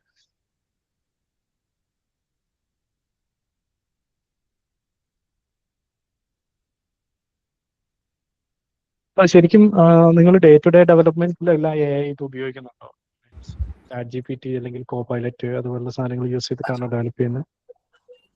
ഒരുപാട് ആൾക്കാർ use ചെയ്യുന്നുണ്ടല്ലോ. So നമ്മുടെ ഓർഗനൈസേഷനിലെല്ലാം ഈ കോപൈലറ്റ്സ് use ചെയ്യുന്നതിൽ means എന്തെങ്കിലും restrictions ഉള്ള ആരെങ്കിലും ഉണ്ടോ? മീൻസ് ChatGPT യൂസ് ചെയ്യാൻ പാടില്ല. പ്രോംപ്റ്റിംഗ് റിലേറ്റഡ് ആയിട്ടുള്ള ക്വസ്റ്റ്യൻസ് എല്ലാം നമുക്ക് കമ്മിങ് സെഷനിൽ നമുക്ക് ആൻസർ ചെയ്യാം. നമ്മൾ ആക്ച്വലി നമുക്കൊരു എൻ്റയർ സെഷൻ തന്നെ ഉണ്ട് AI അസിസ്റ്റഡ് ഡെവലപ്മെന്റ് എന്ന് പറഞ്ഞിട്ട്. സോ അതിൻ്റെ അകത്ത് നമ്മൾ എങ്ങനെയാണ് നല്ല പ്രോംപ്റ്റുകൾ ക്രിയേറ്റ് ചെയ്യുന്നത്, ഏജൻസിനെ കൊണ്ട്, അതായത് കോപൈലറ്റ്സിനെ കൊണ്ടെല്ലാം നമുക്ക് എങ്ങനെ പ്രോപ്പറായിട്ട് കോഡ് ക്രിയേറ്റ് ചെയ്യാൻ പറ്റും, അതുപോലെ ഡിഫറെൻ്റ് ആയിട്ടുള്ള എൻവയോൺമെന്റ്സ് ലൈക്ക് നിങ്ങൾക്ക് എങ്ങനെയാണ് ഒരു പുൾ റിക്വസ്റ്റ് ക്രിയേറ്റ് ചെയ്യുക, അല്ലെങ്കിൽ നിങ്ങളുടെ ഗിറ്റപ്പിലേക്ക് നിങ്ങൾക്ക് കോഡിന് പുഷ് ചെയ്യാനും അതുപോലെ കോഡിനെ പുള്ളി ചെയ്യാനും എല്ലാം ഏജൻസ് ഉപയോഗിച്ചിട്ട് എങ്ങനെ പറ്റും, അങ്ങനെയുള്ള കുറെ കാര്യങ്ങൾ നമ്മൾ ഡിസ്കസ് ചെയ്യുന്നുണ്ട്. സോ ബേസിക്കലി ഈ ഒരു സെഷന്റെ ഉദ്ദേശം എല്ലാവരും ഒരു AI ഏജന്റ് ഡെവലപ്പർ ആക്കുക എന്നുള്ളത് മാത്രമല്ല. മീൻസ് AI ഏജൻസിനെ പറ്റി മനസ്സിലാക്കുക, ഏജൻസിനെ ഡെവലപ്പ് ചെയ്യുക, ബിക്കോസ് ദാറ്റ് ഈസ് ഫ്യൂച്ചർ. ഇനി വരാൻ പോകുന്ന എല്ലാ ആപ്ലിക്കേഷൻസും മോസ്റ്റ്ലി ഏജൻസ് തന്നെയായിരിക്കും. ആളുകൾ ഏജൻസിനെ ആയിരിക്കും ചോദിക്കാൻ പോകുന്നത്, ആ ബിസിനസ് ഡ്രൈവ് ചെയ്യുന്ന ഏജന്റുകളായിരിക്കും, അങ്ങനെയെല്ലാം ആണ്. അപ്പോൾ നമുക്ക് ഏജൻസ് ഡെവലപ്മെന്റ് എല്ലാം എന്താണെങ്കിലും നമ്മൾ മനസ്സിലാക്കിയിരിക്കണം. പക്ഷെ അതിനേക്കാൾ ഉപരിയായിട്ട് നമുക്കൊരു സസ്റ്റൈനബിലിറ്റി, അല്ലെങ്കിൽ നമ്മൾ കറന്റായിട്ട് വർക്ക് ചെയ്യുന്ന ഓർഗനൈസേഷനിൽ സസ്റ്റെയിൻ ചെയ്യാന്നുള്ള ഒരു മോഡും കൂടെ ഉണ്ട്. കാരണം നമുക്ക് എല്ലാവർക്കും അറിയാം, ജോബ് ഇപ്പൊ പെട്ടെന്ന് സ്വിച്ച് ചെയ്യലൊന്നും അത്ര ഒരു ഈസി ആയിട്ടുള്ള കാര്യമല്ല. അപ്പം so for sustaining in our current job, നമ്മുടെ ജോബ് എത്ര ബെറ്റർ ആയിട്ട് നമുക്ക് ഈ AI ഉപയോഗിച്ചിട്ട് ചെയ്യാൻ പറ്റും എന്നുള്ളതാണ് നമ്മുടെ എല്ലാവരുടെയും ഇനീഷ്യൽ ആയിട്ടുള്ള ഒരു എയിം എന്ന് പറയുന്നത്. അതായത് പണ്ട് നമ്മൾ 4 മണിക്കൂർ കൊണ്ട് ചെയ്തുകൊണ്ടിരുന്ന കാര്യം ഇപ്പൊ നമുക്ക് എങ്ങനെ അരമണിക്കൂർ കൊണ്ട് ചെയ്യാൻ പറ്റും വിത്ത് ഹെൽപ്പ് ഓഫ് AI. സോ അതിലൂടെ എങ്ങനെ പ്രൊഡക്ടിവിറ്റി കൂട്ടാൻ വേണ്ടി പറ്റും, അതിലൂടെ എങ്ങനെ കോഡിന്റെ ആക്യുറസി ഇംപ്രൂവ് ചെയ്യാൻ പറ്റും, ക്വാളിറ്റി ഇംപ്രൂവ് ചെയ്യാൻ പറ്റും, at the end of the day അതിൽ നിന്ന് എങ്ങനെ ഒരു ബെറ്റർ ബിസിനസിനെ ക്രിയേറ്റ് ചെയ്തെടുക്കാൻ പറ്റും. ഇതല്ലേ ശരിക്കും നമ്മുടെ ഒരു കൂടുതൽ ആളുകളുടെയും കൺസേൺ. റാദർ AI പഠിച്ചെടുക്കുക, അല്ലെങ്കിൽ അതിനേക്കാളും കൂടുതലായിട്ട്. അതെ. സോ അത്തരത്തിലുള്ള കാര്യങ്ങളെല്ലാം നമ്മൾ വരുന്ന ദിവസങ്ങളിൽ ഡിസ്കസ് ചെയ്യുന്നുണ്ട്. ഇനി ഞാൻ ചോദിക്കുന്ന ഒരു ക്വസ്റ്റ്യൻ, ആക്ച്വലി നിങ്ങൾ ഇതിനെ എന്തെങ്കിലും രീതിയിൽ പേടിക്കുന്നുണ്ടോ? മീൻസ് ഇത് നമ്മുടെ ജോബ് കളയുമെന്നോ, അല്ലെങ്കിൽ are you really fear of something like AI is going to take your job or something like that? Multiple ആയിട്ടുള്ള റിസൾട്ട്സ് ആണ് വരുന്നത്. ഓക്കെ. സോ എനിക്ക് ആക്ച്വലി ഇതിൽ 2 തരത്തിലുള്ള ആളുകൾ ഉണ്ട്. AI നമ്മുടെ ജോബ് കളയുമെന്ന് പറയുന്ന ആൾക്കാരുണ്ട്, അതിനെ പേടിക്കുന്ന ആൾക്കാരുണ്ട്. AI ജോബ് കളയില്ല എന്ന് പറയുന്ന ആൾക്കാരുണ്ട്. എനിക്ക് നിങ്ങളുടെ രണ്ട് ഒപ്പീനിയന്റെ ഓരോ റെപ്രസെന്റേറ്റീവ്സ് ജസ്റ്റ് അതെന്താണെന്ന് എക്സ്പ്ലെയിൻ ചെയ്താൽ കൊള്ളാം. സോ AI പേടിയുള്ള ആൾക്കാരല്ല ആരെങ്കിലും ഒരാൾ ഒന്ന് സംസാരിക്കും. ഇത് ഇപ്പൊ നമ്മൾ ആക്ച്വലി ഒരു ഓഫീസിലിരുന്ന് നമ്മുടെ കൊളീഗ്സ് എല്ലാവരും കൂടെ ഒരുമിച്ചിരുന്ന് സംസാരിക്കുന്നതെന്ന് വിചാരിച്ചാൽ മതി. കാരണം സോ നമ്മളെല്ലാവരും ഓർഗനൈസേഷനിൽ വർക്ക് ചെയ്യുന്ന ആൾക്കാരാണ്. അപ്പൊ നമ്മളെല്ലാവരും ഒരു കോഫി ടേബിളിന്റെ ചുറ്റും ഇരുന്ന് ഒരു ടെക്നോളജി പഠിക്കുന്നു. ആ ഒരു മോഡിൽ ഇതിനെ കണ്ടാൽ മതി. കാരണം ഓപ്പൺ ആയിട്ടുള്ള കോൺവെർസേഷൻസ് ആണ് നമുക്ക് എപ്പോഴും അതാണ് ഈ പൊതുധ്വനി കണ്ടക്ട് ചെയ്യുന്ന സെഷൻസിന്റെ ഒക്കെ ഒരു അഡ്വാൻറ്റേജ്. നമ്മളെല്ലാവരും ഇതിന്റെ പാർട്ടാണ്. അപ്പോ നമുക്ക് പ്രത്യേകിച്ച് അങ്ങനെ ഒരു എന്താ മിണ്ടാണ്ടിരിക്കേണ്ട ആവശ്യം അങ്ങനെയൊന്നുമില്ല. സോ ഐ ആം ഒരു പ്രൊഫസർ ഒരു കുട്ടികൾക്ക് ട്രെയിനിങ് എടുക്കുന്ന മോഡലൊന്നും അല്ലല്ലോ. എന്നെക്കാളും ഫാസിലിനെക്കാളും ഒക്കെ എക്സ്പീരിയൻസ് കൂടിയ ആൾക്കാരാണ് നിങ്ങൾ പലരും. അപ്പോൾ so please feel free to talk.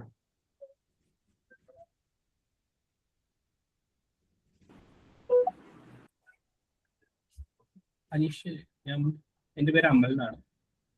Hello, കേൾക്കാൻ പറ്റുന്നുണ്ടോ? അമൽ. ഹായ് അമൽ. ഹായ്.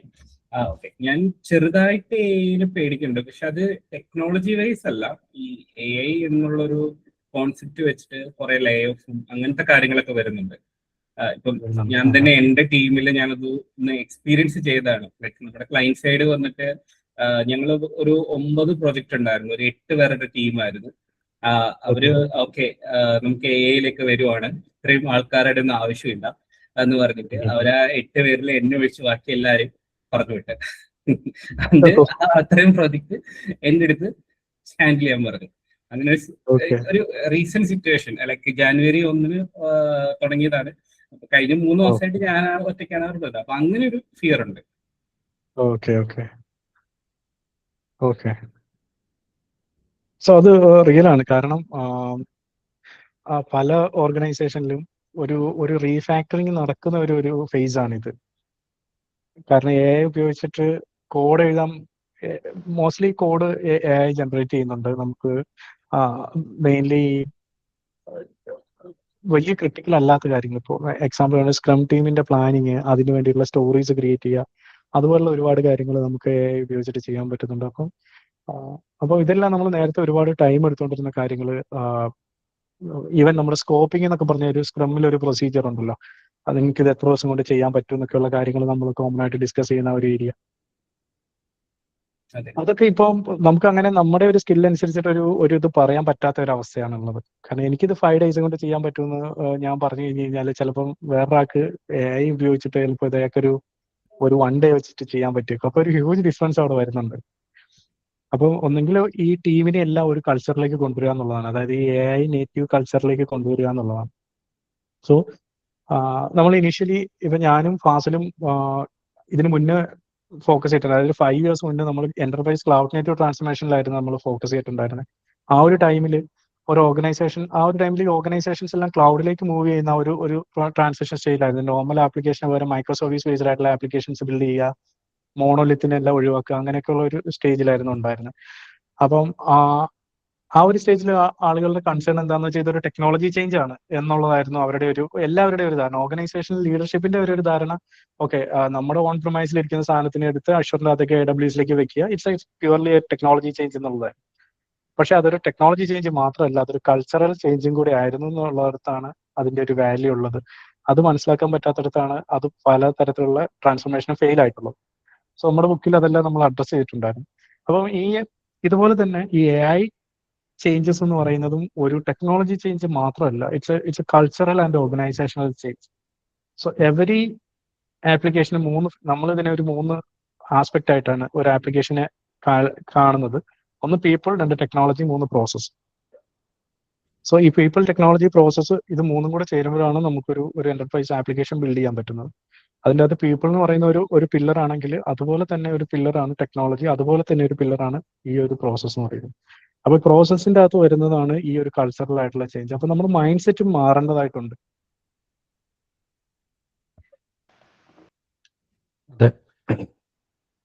കാരണം നമ്മളൊരു 10 year എക്സ്പീരിയൻസ്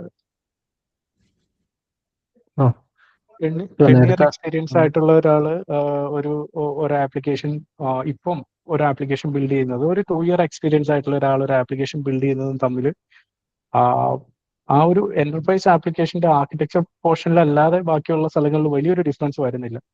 കാരണം പ്രീവിയസ്ലി ഒരു വലിയ കമ്പനിയുടെ ഇപ്പൊ മൈക്രോസോഫ്റ്റ്, ഗൂഗിൾ അല്ലെങ്കിൽ അതുപോലുള്ള കമ്പനികൾ ഉണ്ടാക്കുന്ന, അല്ലെങ്കിൽ നെറ്റ്ഫ്ലിക്സ് പോലുള്ള ഒരു കമ്പനി ഉണ്ടാക്കുന്ന ഒരു ആപ്ലിക്കേഷൻ അവർക്ക് മാത്രമേ ഉണ്ടാക്കാൻ പറ്റുമായിരുന്നുള്ളൂ. കാരണം അവരുടെ കയ്യിലാണ് അത്രത്തോളം കേപ്പബിൾ ആയിട്ടുള്ള ആർക്കിടെക്ചർ നോളജും ആർക്കിടെക്ചറും എല്ലാം ഉണ്ടായിരുന്നത്. നമുക്ക് ഒരു ചെറിയൊരു സ്റ്റാർട്ടപ്പിനെ സംബന്ധിച്ച് അതുപോലുള്ള ആർക്കിടെക്ചറിനെ ആക്സസ് ചെയ്യാനും ബുദ്ധിമുട്ടായിരുന്നു. പക്ഷെ ഇപ്പോഴത്തെ ഒരു സിറ്റുവേഷൻ എന്താണെന്ന് വെച്ചാൽ നമ്മൾ ഏതെങ്കിലും ഒരു നല്ല ലാംഗ്വേജ് മോഡലിന്റെ അടുത്ത്, ഇപ്പൊ LLMന്റെ ChatGPTന്റെ അടുത്തോ ഫ്ലെക്സിറ്റിന്റെ അടുത്തോ അല്ലെങ്കിൽ ക്ലൗഡിന്റെ അടുത്തോ ചോദിക്കുകയാണ് എന്താണ് നെറ്റ്ഫ്ലിക്സിന്റെ ആർക്കിടെക്ചർ എന്ന് ചോദിച്ചാൽ അത് പറഞ്ഞു തരും. സോ ഈ ആർക്കിടെക്ചറിനെ ബേസ് ചെയ്തിട്ട് ഡോക്യുമെന്റേഷൻ ക്രിയേറ്റ് ചെയ്യാൻ പറഞ്ഞാൽ അത് ക്രിയേറ്റ് ചെയ്യും. ആ ഡോക്യുമെന്റേഷൻ ബേസ് ചെയ്തിട്ട് ഒരു ആർക്കിടെക്ചർ ഇൻസ്ട്രക്ഷൻ ഡോക്യുമെന്റ് ക്രിയേറ്റ് ചെയ്യാൻ പറഞ്ഞാലും അത് ക്രിയേറ്റ് ചെയ്ത് തരും. ആ ഇൻസ്ട്രക്ഷൻ ഡോക്യുമെന്റ് കോപ്പൈലറ്റിന് കൊടുത്തിട്ട് എനിക്ക് പൈത്തൺ ഫാസ്റ്റ് API ഉപയോഗിച്ചിട്ട് ഇങ്ങനെ ഒരു ആർക്കിടെക്ചർ ക്രിയേറ്റ് ചെയ്യാൻ പറഞ്ഞാൽ അത് ക്രിയേറ്റ് ചെയ്ത് തരും. സോ ഒരു നെറ്റ്ഫ്ലിക്സിന്റെ ആർക്കിടെക്ചർ ഒരു സ്റ്റാർട്ടപ്പ് കമ്പനിക്ക് കിട്ടി അല്ലെങ്കിൽ ആ അത്രയും സ്കെയിലബിൾ ആയിട്ടുള്ള ഒരു ആപ്ലിക്കേഷൻ അവർക്കും ബിൽഡ് ചെയ്യാൻ പറ്റുന്നുണ്ട്. നാളെ അവർ നെറ്റ്ഫ്ലിക്സിനെ കോമ്പീറ്റ് ചെയ്യാനായിട്ട് ഒരു ആപ്ലിക്കേഷൻ ബിൽഡ് ചെയ്താൽ അവർക്ക് അത് പോസിബിൾ ആയിരിക്കും. അനീഷ് പറഞ്ഞ അതേ സംഭവമാണ് ഞങ്ങളുടെ ഓർഗനൈസേഷനിൽ ഇപ്പൊ നടക്കുന്നത്. ബേസിക്കലി എക്സ്പീരിയൻസ്ഡ് അല്ലെങ്കിൽ അങ്ങനെ എക്സ്പീരിയൻസ് ഇല്ലാത്ത അങ്ങനത്തെ ഒരു കൺസിഡറേഷൻ ഇപ്പൊ ഇല്ല. ബേസിക്കലി അവർ ഇന്റേൺസ് ബിടെക് കഴിഞ്ഞ് ഇന്റേൺസിനെ എടുക്കുന്നു. ഞങ്ങൾക്ക് ഇന്ത്യയിൽ ഞങ്ങളായിട്ട് ഉപയോഗിക്കുന്ന ഒരു ഏജന്റ് ഉണ്ട്. അപ്പൊ അവർ പറയും, അപ്പം ഞങ്ങളുടെ ടീമാണെങ്കിലും ഞങ്ങളിപ്പോ 10+ ഇയേഴ്സ് എക്സ്പീരിയൻസ് ഉള്ളവരുണ്ട്, ജസ്റ്റ് ഇന്റേൺഷിപ്പ് കഴിഞ്ഞ് ഡയറക്റ്റ് ജോലിക്ക് വരുന്നവരുണ്ട്. ഞങ്ങളെല്ലാവരും അതായത് അവിടെ ഇങ്ങനെ എക്സ്പീരിയൻസ് ഉള്ളവർ ഇന്ന ടാസ്ക് അല്ലെങ്കിൽ എക്സ്പീരിയൻസ് ഇല്ലാത്തവർ ഇന്ന ടാസ്ക് എന്നില്ല. ബേസിക്കലി എല്ലാവരും എല്ലാ ടാസ്കും ചെയ്യാന്നുള്ളത്. അപ്പം നല്ല രീതിയിൽ ആ പ്രോംപ്റ്റിലേക്ക് കാര്യങ്ങൾ പറഞ്ഞു കൊടുക്കാനുള്ള കാര്യങ്ങൾ പഠിക്കാനാണ് എല്ലാവരോടും പറയുന്നത്. ഇപ്പൊ ബേസിക്കലി നേരത്തെ പറഞ്ഞ പോലെ ഇപ്പോൾ ഒരു കുറച്ച് മുമ്പാണെങ്കിൽ നമ്മൾ ബേസിക്കലി എല്ലാവരും മൈക്രോ സർവീസിലേക്ക് മാറുക, അല്ലെങ്കിൽ ക്ലൗഡിൽ കൂടുതൽ കുഞ്ഞു കുഞ്ഞു സർവീസസ് ഉണ്ടാക്കിയിട്ട് ആ ഒരു ആപ്ലിക്കേഷനെ മോഡേണൈസ് ചെയ്യുക, കുറച്ചുകൂടി ട്രബിൾ ഷൂട്ടിംഗ് ഒക്കെ എളുപ്പമാക്കുക എന്നുള്ള രീതിയിലായിരുന്നു. പക്ഷെ അത് കഴിഞ്ഞ് ഇപ്പൊ വന്നപ്പം ബേസിക്കലി അങ്ങനെ ഒരു എക്സ്പീരിയൻസ് അത് ഇപ്പൊ പറയുന്നേ ഇല്ല. എല്ലാവരും എല്ലാം ചെയ്യണം, അങ്ങനെ ഇയാൾക്ക് ഇന്നതിലെ മാത്രം എക്സ്പീരിയൻസ് ഉള്ളു. അതിപ്പോ ടെക്നോളജി വൈസ് മാത്രമല്ല, ഇപ്പം എല്ലാ ഇതിലും ഇപ്പൊ ബേസിക്കലി ഇപ്പൊ എല്ലാവരോടും പറയുന്നത് നിങ്ങൾ നല്ല രീതിയിൽ പ്രോംപ്റ്റിൽ ഇത് പറഞ്ഞ് ചെയ്യാൻ, അല്ലെങ്കിൽ അത്യാവശ്യം ഒരു ഫ്ലോ ചാർട്ടിന്റെ ഒരു നിങ്ങൾ ഉണ്ടാക്കണം. അതെ അതെ, ഈ പ്രോംപ്റ്റ് എന്നുള്ളത് മാത്രമല്ല ഇവിടെ വരുന്നത്. പിന്നെ ഇപ്പൊ ഈ ഓർഗനൈസേഷനിൽ എല്ലാത്തിന്റെ അവരുടെ ഒരു പാത്ത് ഫോർവേഡ് എന്താണെന്ന് വെച്ച് കഴിഞ്ഞാല് മറ്റു ജൂനിയേഴ്സ് ആയിട്ടുള്ള ആൾക്കാരെ ഇപ്പൊ കമ്പനീസ് അധികം ഹയർ ചെയ്യുന്നില്ല. ഒന്നെന്താ വെച്ച് കഴിഞ്ഞാല് ഒരു സീനിയർ ആയിട്ടുള്ള ഒരാൾക്ക് ഒരു AI കേപ്പബിലിറ്റി, AI എനേബിൾമെന്റ് ചെയ്ത് കഴിഞ്ഞു കഴിഞ്ഞാൽ അയാൾക്ക് ഒരു 2 3 4 ജൂനിയേഴ്സ് ആയിട്ടുള്ള ആൾക്കാർ വിത്ത് ഹെൽപ്പ് ഓഫ് AI അയാൾക്കത് റീപ്ലേസ് ചെയ്യാൻ പറ്റും. അപ്പം ആ ഒരു സ്ട്രാറ്റജിയാണ് ഇപ്പോൾ പല ഓർഗനൈസേഷൻ ഇപ്പോൾ ഫോളോ ചെയ്യുന്നത്. നമ്മുടെയൊക്കെ ഓർഗനൈസേഷൻ്റെ അകത്ത് മീൻസ് അവർ കംപ്ലീറ്റ്ലി ആ ഒരു ജൂനിയേഴ്സ് അല്ലെങ്കിൽ ഫ്രഷേഴ്സിൻ്റെ ആ ഒരു റിക്രൂട്ട്മെന്റ് തന്നെ ഫ്രീസ് ചെയ്തു.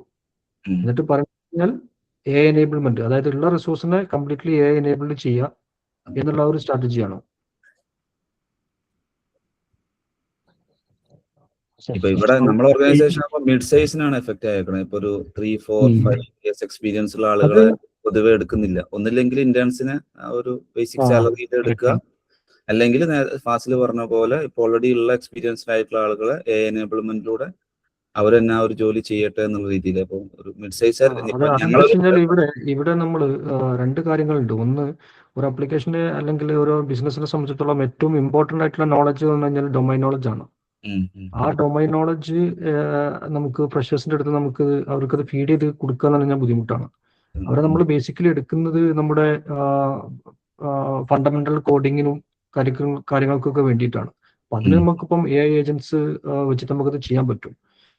അപ്പം നമ്മുടെ ഒരു കുറച്ച് സീനിയേഴ്സ് ആയിട്ടുള്ള ആൾക്കാരും നമ്മുടെ ഈ ഒരു AI എനേബിൾമെന്റ് എന്നൊരു സ്കിൽ സെറ്റിനകത്തേക്ക് പോയില്ല എന്നിട്ടുണ്ടെങ്കിൽ അതായിരിക്കും നമ്മളെ സംബന്ധിച്ചിട്ടുള്ള ഒരു ത്രെട്ട് ആയിട്ട് വരാൻ പോകുന്നത്. ഞാൻ വർക്ക് ചെയ്യുന്ന സെറോക്സിലാണ്. അപ്പം അവിടെ എങ്ങനെയാണ് മാറ്റം വന്നു വെച്ച് കഴിഞ്ഞാൽ, ഇനീഷ്യലി ഞങ്ങൾക്ക് പേടിയുണ്ടായിരുന്നു, ജോലി പോവോ എന്നുള്ളൊരു പേടിയൊക്കെ ഉണ്ടായിരുന്നു. പക്ഷേ ഞങ്ങൾ അത് ആരെയും ഇതുവരെ ലേ ഓഫ് ചെയ്തിട്ടില്ല ഞങ്ങളുടെ ടീമിൽ നിന്ന്. അതിന് പകരം ഫാസ്റ്റായിട്ട് നമ്മൾ ഇത് ഇംപ്ലിമെൻറ്റ് ചെയ്ത് തുടങ്ങുക എന്നുള്ള രീതിയിലാണ് ഞങ്ങൾ അപ്രോച്ച് ചെയ്തത്. അപ്പോൾ അതിൻ്റെ ഭാഗമായിട്ട് കുറേ വ്യത്യാസങ്ങൾ വന്നിട്ടുണ്ട് ഇനീഷ്യലി ടീമിൽ തന്നെ. അതായത് എല്ലാ ആൾക്കാരും AI ബേസ്ഡ് ആയിട്ട് ചെയ്തു തുടങ്ങാനും. ഇപ്പം ഞങ്ങൾക്ക് ആക്ച്വലി ഞങ്ങളുടെ പ്രോഡക്ട്സിൻ്റെ ക്വാർട്ടർലി ആയിരുന്നു റിലീസ്. ഞങ്ങൾ ഫസ്റ്റ് കൊണ്ടുവന്ന ചേഞ്ച് എന്ന് വെച്ചാൽ ആ ക്വാർട്ടർലി റിലീസ് കുറച്ച് കൊണ്ടുവന്നു. അതായത് 2 monthsലേക്ക് കുറച്ച് കൊണ്ടുവരിക. പിന്നെ അതുപോലെ തന്നെ എല്ലാ ഭാഗം ഓട്ടോമേഷനൊക്കെ പണ്ട് QAs ഇരുന്ന് ചെയ്യുന്നതായിരുന്നു. അവർക്ക് ഇത് പഠിപ്പിച്ചു കൊടുത്തതിന് ശേഷം അവരെ കൊണ്ട് എല്ലാ ഓട്ടോമേഷൻ ഭാഗങ്ങളും ഇത് AI വെച്ച് ചെയ്യിപ്പിക്കുക. എന്നിട്ട് അവരെ ഫ്രീ അപ്പ് ചെയ്തിട്ട് അവരെ കൂടുതൽ യൂസർ സ്റ്റോറീസും ഫീച്ചേഴ്സും ചെയ്യേണ്ടിയിട്ടായിട്ട് എനേബിൾ ചെയ്ത് കൊണ്ടുവരിക ചെയ്തത്. ഇപ്പൊ അങ്ങനെയാണ് പോകുന്നത്. സോ ബേസിക്കലി മോർ അജൈൽ ആവുക എന്നുള്ളതാണ്. ഫാസ്റ്റ് ഡെലിവറി, പിന്നെ പെട്ടെന്ന് ഡെവലപ്പ് ചെയ്യുക, ഫെയിൽ ഫാസ്റ്റർ ബെറ്റർ എന്നുള്ള ഒരു കൺസെപ്റ്റ് ഉണ്ടല്ലോ. ഫെയിൽ ആവുകയാണെങ്കിൽ പെട്ടെന്ന് ഫെയിൽ ആവുക, പെട്ടെന്ന് റിവേർട്ട് ചെയ്യുക, ആ ഒരു കൺസെപ്റ്റാണ് ഇപ്പം ഓർഗനൈസേഷൻ എല്ലാം ഫോളോ ചെയ്യുന്നത്. പിന്നെ ഇതിനൊരു ബിസിനസ് പെർസ്പെക്റ്റീവിൽ നോക്കുകയാണെങ്കിൽ AI ആക്ച്വലി ഒരുപാട് പുതിയ ബിസിനസ് ഓപ്പർച്യൂണിറ്റീസ് നമുക്ക് കൊണ്ടുവരുന്നുണ്ട്. ഇപ്പം നമ്മുടെ ഒരു വർഷം കൊണ്ട് അല്ലെങ്കിൽ 6 മാസം കൊണ്ട് ചെയ്യേണ്ട ഒരു ജോബ് നമ്മൾ 2 മാസം കൊണ്ട് തീർത്ത് കഴിഞ്ഞ് കഴിഞ്ഞാൽ പിന്നീട് ജോബ് ഇല്ല എന്നുള്ളതല്ല, ഓർഗനൈസേഷന് പുതിയ ബിസിനസ്സിലേക്ക് ഫോക്കസ് ചെയ്യാൻ വേണ്ടി പറ്റും. അവരുടെ കറന്റ് ആയിട്ടുള്ള പ്രശ്നങ്ങളെല്ലാം തീർന്നു കഴിഞ്ഞാൽ അവർക്ക് അവരുടെ ബിസിനസ്സിനെ എക്സ്പാൻഡ് ചെയ്യാൻ പറ്റും. ആ ഒരു ഡെവലപ്മെന്റ് പേസ് ഭയങ്കര വലുതായിട്ട് കൂടുന്നുണ്ട്. ഇപ്പം ഒരു എക്സാമ്പിൾ പറയുകയാണെങ്കിൽ നമുക്ക് ഈ ഹിറ്റാച്ചി പോലെയുള്ള JCB പോലെയുള്ള എർത്ത് എക്സ്കവേറ്റേഴ്സ് വന്നു കഴിഞ്ഞ് കഴിഞ്ഞപ്പോൾ നമ്മൾ മാനുവലി ചെയ്തുകൊണ്ടിരുന്ന ഒരുപാട് ജോബ് പോയി. പക്ഷെ അത് വന്നപ്പം ഒരു മല വരെ മൊത്തത്തിൽ ഇടിച്ച് നിരത്താന്നുള്ള ഒരു കോൺഫിഡൻസ് ആളുകൾക്ക് വന്നില്ലേ ആ ഒരു മെഷീൻ വന്നതോട് കൂടിയിട്ട്. അപ്പൊ കൂടുതൽ ഏരിയാസിന് എക്സ്കവേറ്റ് ചെയ്യാന്നുള്ള ഒരു ഇത് വന്ന പോലെ തന്നെയാണ് ഇവിടെ AI വന്നതോടുകൂടി നമ്മുടെ ഡെവലപ്മെന്റ് എളുപ്പമായെങ്കിൽ അതിനനുസരിച്ചുള്ള ബിസിനസ് ഓപ്പർച്യൂണിറ്റീസ് ഒരു സ്ഥലത്ത് ക്രിയേറ്റ് ആവുന്നുണ്ട്. ഇത് ഒരു സ്റ്റാർട്ടിംഗ് ഫേസ് ആയതുകൊണ്ടാണ് അതെ ഒരു സ്റ്റാർട്ടിംഗ് ഫേസ് ആയതുകൊണ്ടാണ് നമുക്ക് ഇതിൻ്റെ അകത്ത് പലപ്പോഴും ഒരു ഫ്രിക്ഷൻ എല്ലാം ഫീൽ ചെയ്യുന്നത്, ഓർഗനൈസേഷന്റെ കാര്യത്തിലാണെങ്കിൽ പോലും. പക്ഷെ വൺസ് കാരണം നമ്മളിപ്പം ഈ ഫീൽ ചെയ്യുന്ന ഒരു എറ എന്ന് പറയുമ്പോൾ ഒരു ലാസ്റ്റ് 1 to 2 year ആയിട്ട് ഈ AI ഇതിൽ സ്റ്റേബിൾ ആയിട്ടുള്ള പ്രൊഡക്റ്റുകളായിട്ട് വരുന്നതേ ഉള്ളൂ. എല്ലാ പ്രൊഡക്ട്സും ഒരു എക്സ്പെരിമെന്റൽ ലെവലിൽ സ്റ്റാർട്ട് ചെയ്ത് അതിന്റെ ഒരു മെച്യൂരിറ്റി ഫീൽഡിൽ ഒരു പീരീഡിലൂടെ ഇങ്ങനെ സഞ്ചരിച്ച് അതൊരു സ്റ്റേബിൾ പ്രൊഡക്റ്റ്. ഈവൻ മൈക്രോസോഫ്റ്റിന്റെ പ്രോഡക്ട്സ് AI പ്രോഡക്ട്സ് പോലും നമുക്കൊരു സ്റ്റേബിൾ പ്രൊഡക്റ്റ് എന്ന് പറയാൻ പറ്റുന്നില്ല. അപ്പോൾ ഇത് സ്റ്റേബിൾ ആയി വരുന്ന ഒരു സ്റ്റേജിലാണ് നമ്മളുള്ളത്. ഇനി കുറച്ചുകൂടി കഴിയുമ്പോഴത്തേക്കും ഈ പ്രോഡക്ട്സ് എല്ലാം നമ്മുടെ പണ്ട് നമ്മൾ ഉപയോഗിച്ചുകൊണ്ടിരുന്ന പ്രോഡക്ട്സ് പോലെ തന്നെ സ്റ്റേബിൾ ആയിട്ട് മാറും. അങ്ങനെ സ്റ്റേബിൾ ആയിട്ട് മാറിക്കഴിഞ്ഞ് കഴിഞ്ഞാൽ അത് ഉപയോഗിച്ചിട്ട് നമുക്ക് കൂടുതൽ കാര്യങ്ങൾ എക്സ്പ്ലോർ ചെയ്യാൻ വേണ്ടി പറ്റും. അപ്പം അങ്ങനെയാണെങ്കിൽ ബിസിനസ്സിനും അതിനനുസരിച്ചുള്ള വാല്യൂ ഉണ്ടാവും. അപ്പോൾ കൂടുതൽ ബിസിനസ് നടക്കുമ്പോൾ നമുക്ക് എന്തായാലും നമ്മൾ ഒരിക്കലും ഒരു സ്ലോ ആയിട്ടൊരു ഡെവലപ്മെന്റ് നടത്തിക്കൊണ്ടിരിക്കുക എന്നുള്ളതല്ല നമ്മുടെ ഉദ്ദേശം. ഫാസ്റ്റ് ആയിട്ട് സാധനങ്ങൾ കൊടുക്കാൻ പറ്റി കഴിഞ്ഞ് കഴിഞ്ഞാൽ ഫാസ്റ്റ് ആയിട്ട് പിന്നെ വർക്ക് ചെയ്യാൻ പറ്റും. ആ ഒരു മോഡ് തന്നെ മാറും. അപ്പൊ നമുക്ക് നേരത്തെ നമുക്ക് ഈ ഗൂഗിൾ എല്ലാം നോക്കി നമ്മൾ ചെയ്തുകൊണ്ടിരുന്നത് ഇപ്പോൾ നമ്മൾ ChatGPT അല്ലെങ്കിൽ കോപ്പലേറ്റ് വെച്ച് ചെയ്യുമ്പോൾ അത്രയും പേസ് നമുക്ക് കൂടി, ആ പേസ് ആ ബിസിനസ്സിനെ റിഫ്ലക്ട് ചെയ്യും. സോ ഇതൊരു മോശം കാര്യമല്ല, ഇതൊരു നല്ല കാര്യം കൂടിയാണ്. പിന്നെ ഫാസ്റ്റില് പറഞ്ഞ പോലെ എനേബിൾഡ് ആവാന്നുള്ള രക്ഷയുള്ളൂ, വേറെ നമ്മളിപ്പോ ചെയ്തുകൊണ്ടിരിക്കുന്ന ഒരു സ്റ്റൈൽ ഓഫ് ഡൂയിങ് മാറുകയാണ്. നമ്മൾ വേറൊരു സ്റ്റൈലിൽ നമ്മൾ കാര്യങ്ങൾ അപ്രോച്ച് ചെയ്യണം. അതാണ് അതിന്റെ ഒരു ഫണ്ടമെന്റൽ ആയിട്ടുള്ള ഒരു ചേഞ്ച് എന്നുള്ളത്. ഓക്കെ, സോ ഒരു ചെറിയ സ്റ്റോറി പറയാം, നിങ്ങൾ കേട്ടിട്ടുള്ളതായിരിക്കും. സോ ഒരു കമ്പനിയിലേക്ക് ഒരാളെ പുതുതായിട്ട് റിക്രൂട്ട് ചെയ്തു. അയാളുടെ പൊസിഷനാണ് AI റെസ്പോൺസിബിലിറ്റി മാനേജർ എന്ന് പറഞ്ഞിട്ടുള്ള ഒരു പൊസിഷനിലേക്കാണ് അയാളെ റിക്രൂട്ട് ചെയ്തിട്ടുള്ളത്. അപ്പോൾ അയാളെ റിക്രൂട്ട് ചെയ്തിട്ട് ഇന്റർവ്യൂവിന്റെ ടൈമിൽ പറയുകയാണ്, ഓക്കെ സോ ഇവിടെ ഡെവലപ്മെന്റ്, അതുപോലെ ടെസ്റ്റിങ്, അതുപോലെ പ്രൊഡക്ഷൻ, ഡെവോപ്സ് എല്ലാ കാര്യങ്ങളും ഓട്ടോമേറ്റഡ് ആണ്. ഈ സാധനങ്ങളെല്ലാം ഏജൻസ് ആണ്, AI ഏജൻസ് ആണ് ഹാൻഡിൽ ചെയ്യുന്നത്. ഡോക്യുമെന്റേഷൻ പോലും AI ഏജൻസ് ആണ് ചെയ്യുന്നത് എന്ന് പറഞ്ഞു. അപ്പൊ ഇയാളപ്പം ഓക്കെ, അപ്പൊ എന്താണ് എൻ്റെ ഒരു ജോലി എന്ന് പറഞ്ഞാൽ നന്നായിരുന്നു. അപ്പം പുള്ളിക്കാരൻ പറയാണ്, ഇവിടെ റിലീസ് ചെയ്യുന്നതും ബിസിനസ് ഡോക്യുമെന്റ് ക്രിയേറ്റ് ചെയ്യുന്നത് പോലും ഏജൻസ് ആണ്. അതുപോലെ പ്രൊഡക്ട്സിന്റെ വീഡിയോസ് ക്രിയേറ്റ് ചെയ്യുന്നതും പ്രൊഡക്ഷനെ മറ്റുള്ളവരെടുത്ത് പ്രസന്റ് ചെയ്യുന്നതും ഫുൾ ഏജൻസ് ആണ്. ഓക്കെ, മനസ്സിലായി. പക്ഷെ എൻ്റെ ഒരു എന്താണ് എൻ്റെ ഒരു റെസ്പോൺസിബിലിറ്റി? അപ്പോൾ പുള്ളിക്കാരൻ പറയാണ്, സോ ഇതൊരു ബിസിനസ് ക്രിട്ടിക്കൽ സിസ്റ്റം ആണ്. ഇവിടെ എന്തെങ്കിലും ഒരു പ്രോബ്ലം വന്നു കഴിഞ്ഞ് കഴിഞ്ഞാൽ നമുക്ക് ഒരിക്കലും ഒരു ഏജന്റിനെ പറഞ്ഞു വിടാൻ പറ്റത്തില്ല. So as a role AI responsibility engineer, ഇവിടെ എന്തെങ്കിലും ഒരു ഫെയിലിയർ വന്നു കഴിഞ്ഞാൽ ആദ്യം ഫയർ ചെയ്യുന്നത് നിങ്ങളായിരിക്കും എന്ന് പറഞ്ഞു. അപ്പൊ അതിനാണ്, വേറെ ജോലിയൊന്നും എടുക്കണ്ട, ബിസിനസ്സിന് ഫയർ ചെയ്യാൻ ഒരാൾ വേണം എന്ന് പറഞ്ഞ പോലെ. സോ അത്തരത്തിലുള്ള പുതിയ റോഡുകൾ ഉണ്ടാകുന്നുണ്ട്. പഴയ കുറച്ച് റോഡുകളെല്ലാം അപ്രത്യക്ഷമാവുന്നുണ്ട്. സോ എന്താണെന്ന് വെച്ചാൽ നമ്മള് അല്ല ആ തമാശ ഒരു ഇതിൽ അല്ല, ആക്ച്വലി അത് റിലവൻ്റ് ആണ്. കാരണം ആരാണ് അക്കൗണ്ടബിലിറ്റി എന്നുള്ളൊരു ക്വസ്റ്റ്യൻ ഇതിൻ്റെ അകത്ത് വരുന്നുണ്ട് ഇപ്പോൾ ഈ ഒരു ഡെവലപ്മെൻറ്റ് സ്റ്റേജ് വന്നപ്പം. അപ്പം ഞങ്ങൾ എന്താ ചെയ്യുന്നതെന്ന് വെച്ച് കഴിഞ്ഞാൽ ഞങ്ങൾ QAനെ വളരെ ഫസ്റ്റ് തന്നെ ഇൻവോൾവ് ചെയ്യിക്കുക എന്നുള്ളതാണ്. അതായത് നമ്മൾ AI ആണ് ചെയ്യുന്നെങ്കിൽ പോലും, കാരണം PR റിവ്യൂസ് ഒന്നും പഴയതുപോലെയല്ല.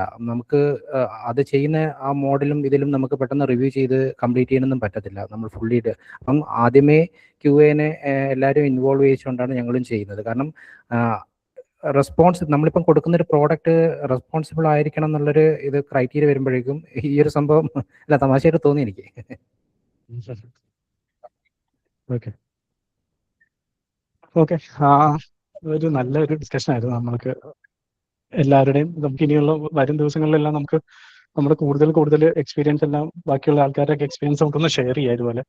കാരണം നമ്മുടെ ഒരു ഉദ്ദേശം എന്ന് പറയുന്ന ഒരു ടെക്നോളജി പഠിക്കുക എന്നുള്ളത് മാത്രമല്ല, നമുക്ക് ആസ് എ കമ്മ്യൂണിറ്റി നമുക്ക് എങ്ങനെ സർവൈവ് ചെയ്യാൻ പറ്റും. നമ്മൾ എല്ലാവരും ഒരു 10+ ഇയർ അല്ലെങ്കിൽ ഒരു 5+ ഇയർ എക്സ്പീരിയൻസ് ഉള്ള ആൾക്കാരാണെന്ന് തോന്നുന്നു ഇതിൻ്റെ അകത്ത് കൂടുതലായിട്ടുള്ളത്. അപ്പം survival is an important thing. Together നമുക്ക് നോളജ് ഷെയറിലൂടെയും അതുപോലെ പരസ്പരം ഹെൽപ്പ് ചെയ്തുകൊണ്ടും എങ്ങനെ നമുക്ക് ഇതൊരു സ്ട്രഗിൾ ആണെങ്കിൽ ഇതിനെ എങ്ങനെ ഓവർകം ചെയ്യാൻ പറ്റും എന്നുള്ളതാണ് നമ്മുടെ ഒരു എയിമായിട്ട് നമ്മൾ കാണുന്നത്. ഓക്കെ, സോ നമുക്ക് ഏജൻസിലേക്ക് പോവാം.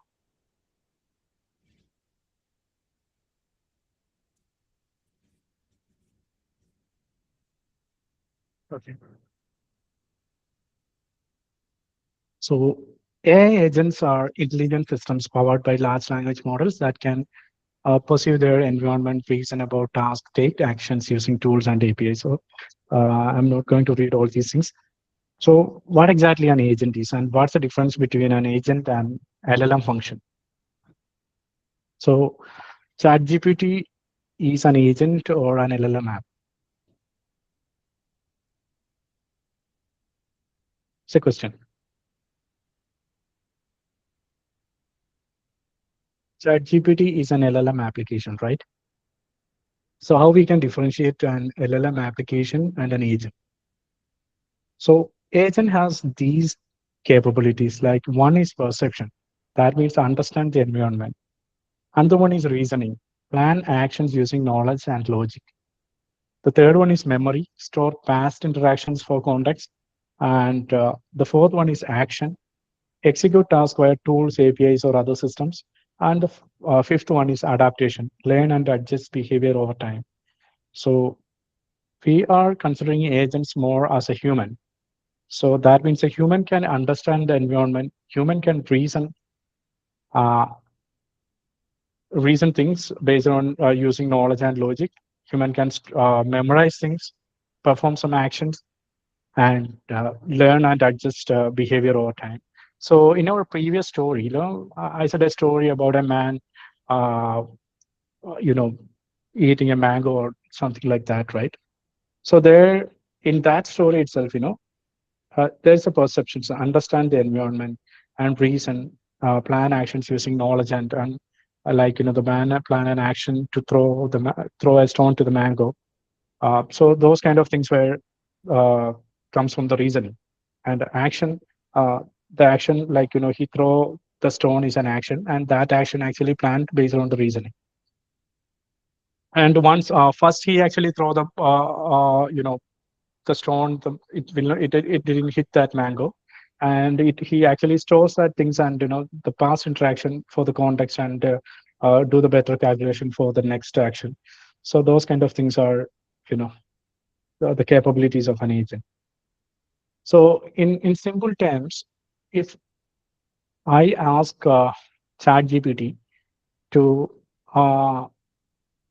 how to clear cache files from my Android mobile, or how to clean cache files from my Windows laptop, the ChatGPT actually provides some kind of instructions you can run this command and do these things and all those things. And this action actually performed by us, not the ChatGPT. So that means that's an LLM function. At the same time, have you heard about OpenClaw?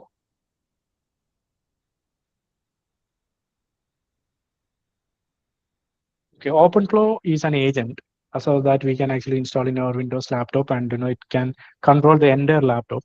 And I actually asked OpenClaw to clean my cache files. So it will create a plan to clean the cache files, and it will execute that, and it will access the Windows laptop and clean the cache. So it will do the action.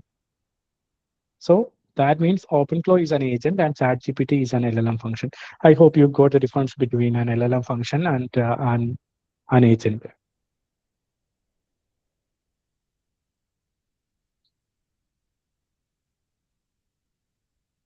Okay. So this is a sample agent workflow. So if we create an agentic application, so there is something we are providing to the application. For example, we built an application for a or a developer agent or something like that. So I ask a question. This question is initially handled by an agent called user proxy agent. So this term is a generic term.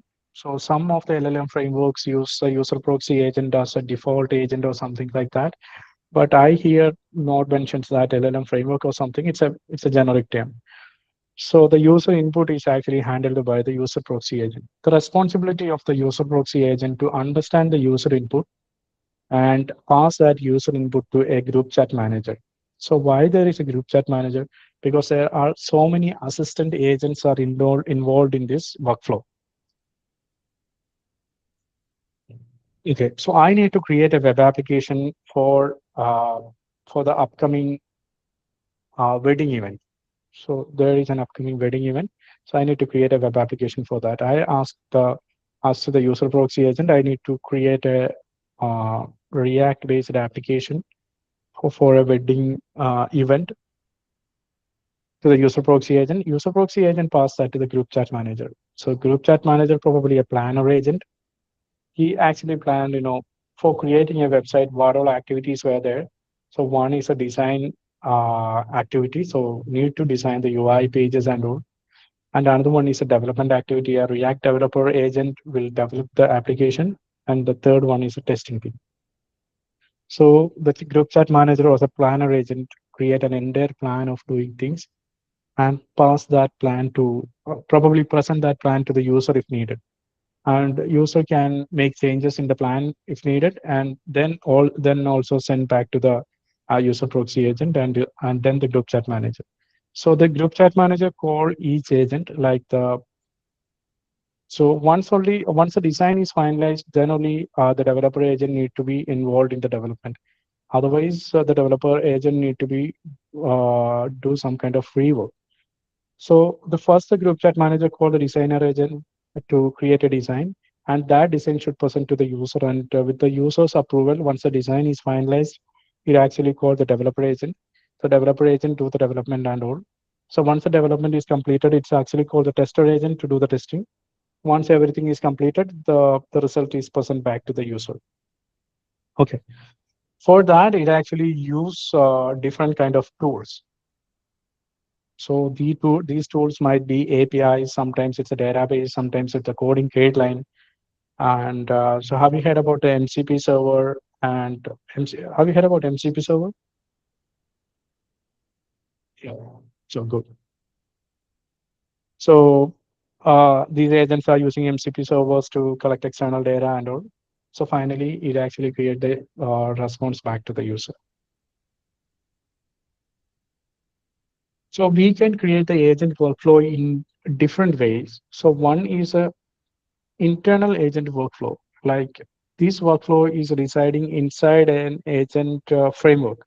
For example, if you are using, yeah, we can discuss that later once we discuss after the agent frameworks. This is clear, right? Any question? Okay. Okay, this is the most important thing, when to use AI agents. So previously, when we are working with microservices, like every company, every organization need to, actually they have a requirement to convert their applications to microservices. But we said like, microservice is not a silver bullet, so microservice is not suitable for all the applications. There are certain applications that actually demand, remote and autonomous workflow. That actually we can choose that as a good candidate for the microservice application. Not all application or all requirement doesn't need microservices. At the same way, when we come to the agents, every business is asking for, I need agent for this, I need agent for that, something like that. But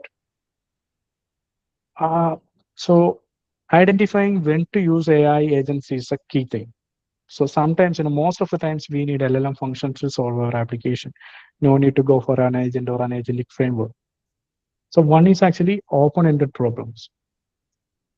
Open-ended problems in the sense a problem or a use case that exactly need autonomous decision making. Like, so we are building an application.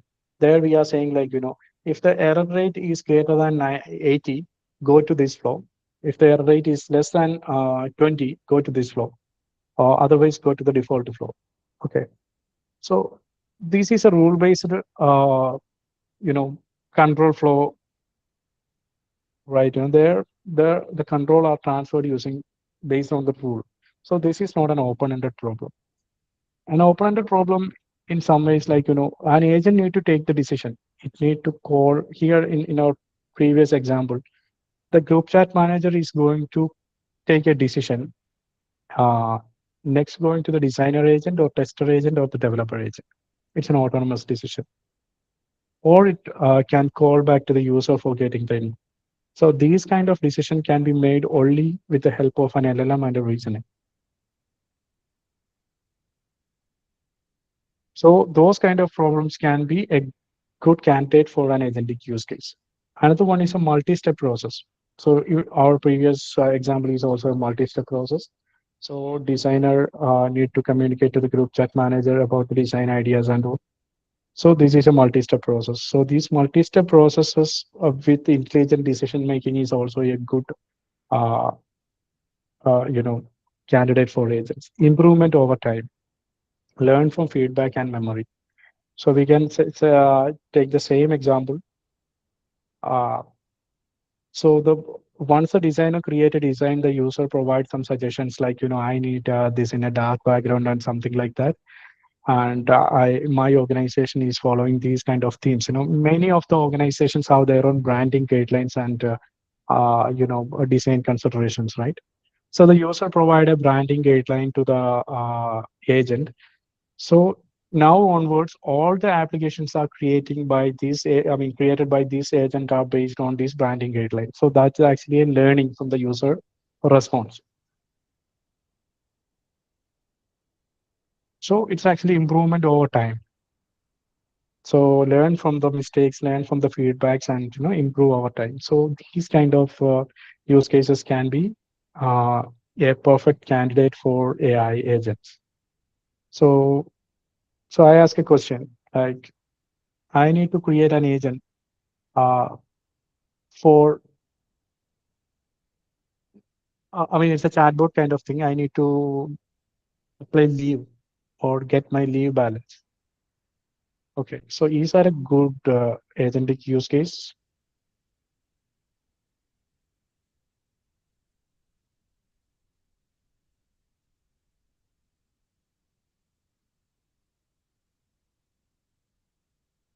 Yeah, correct, Pramod.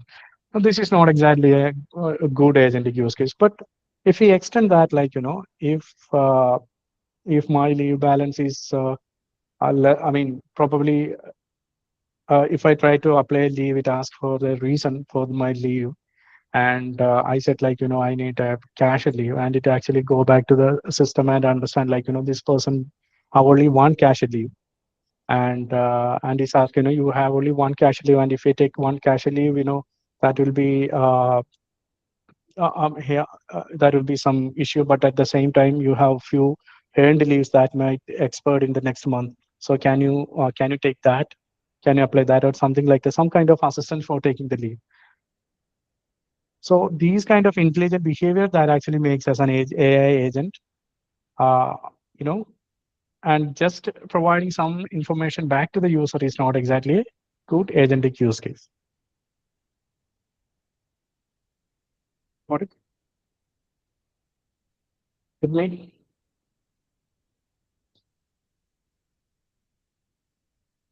Okay. So we can classify these agent frameworks are two different agent framework. Two categories. Like one is a pro code agentic framework, and another one is a low code agentic framework. So have you worked on any of these agent frameworks? LandGraph, Microsoft Agent Framework, OpenAI Agent SDK, Google ADK, Crew AI, and previously there was Semantic Kernel and AutoGen. So now we are not exactly using the Semantic Kernel and AutoGen because the capabilities of Semantic Kernel and AutoGen are compared to Microsoft Agent Framework combined to Microsoft Agent Framework. So these are the top 5 pro code agentic framework. So we are going to build an agent using Microsoft Agent Framework in the coming, in our workshop session. So and before that, I just want to understand, you guys are familiar with .NET, Python, or Java, or any other coding languages? Which one you prefer? Just put it in the chat. Python. Yeah. .NET, Python. .NET, Python. Perfect. Python. So most of them are from the .NET and Python background, right? So we can go with both .NET and Python. No worries.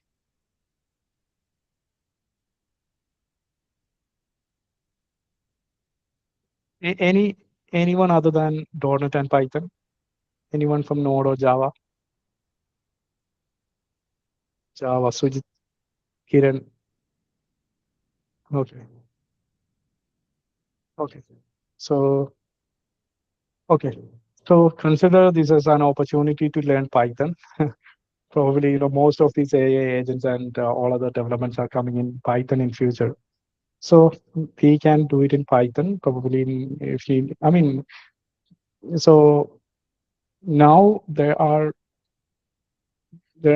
will not be much significance in languages, like with the help of this LLM and Copilot, we can do coding in any language, and we are not typing anything to create code, but we are generating code using the Copilot and all. So language will not be a big barrier here. So, but we can focus on .NET and Python, and probably the Node guys and Java guys can also be adjust to do something in Python as well. Yeah. Thank you, Raj. Thank you. Okay.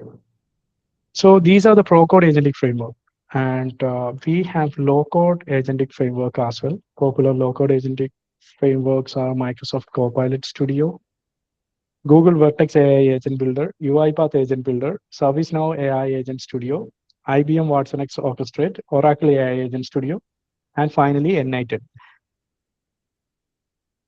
Anyone heard about N-Item?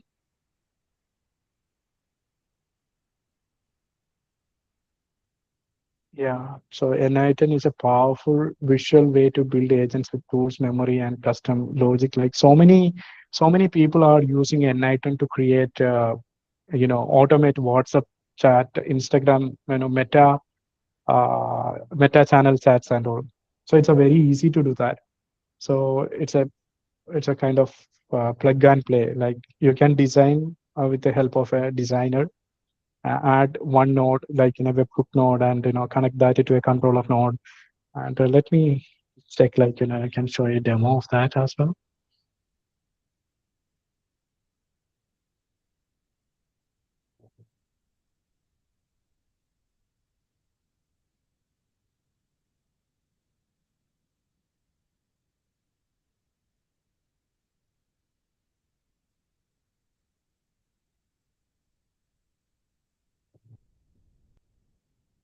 So you can see this, right?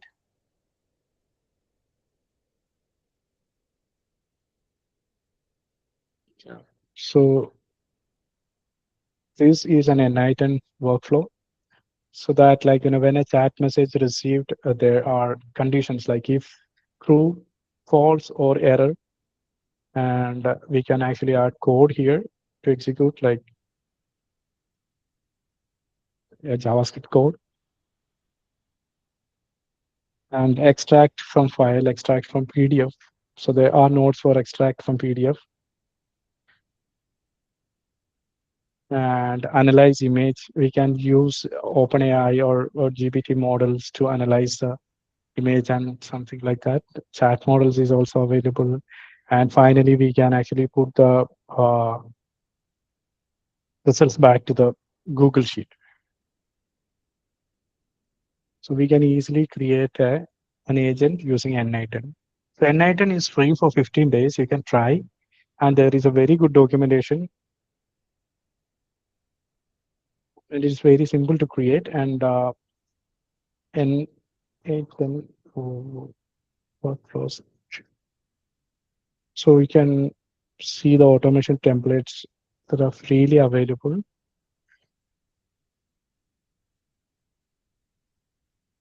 Professional life manager with Telegram. So this is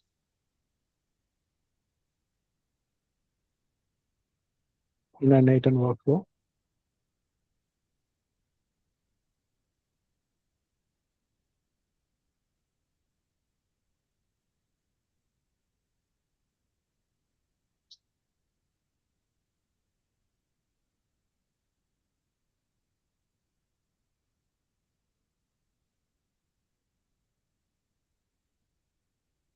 The good thing is, like, all these templates we can actually download as a JSON file and upload it here. So I think something happens to this one.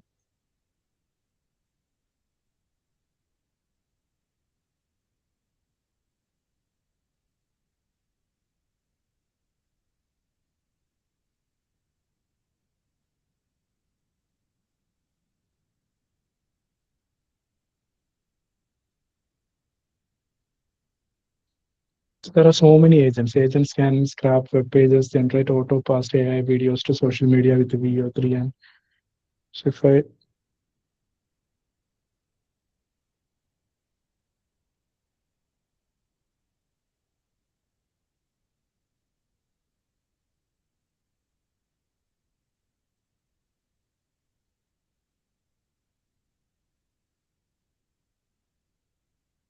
go to my item and create a new agent, new workflow.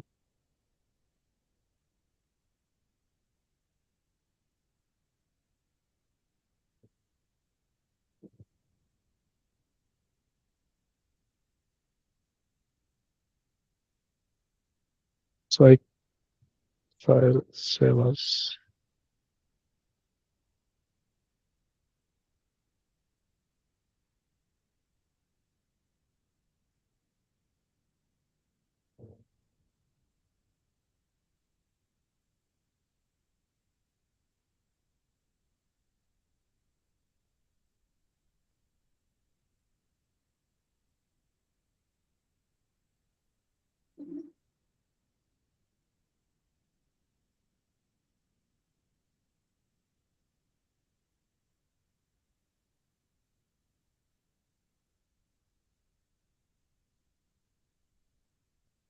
So the workflow is here.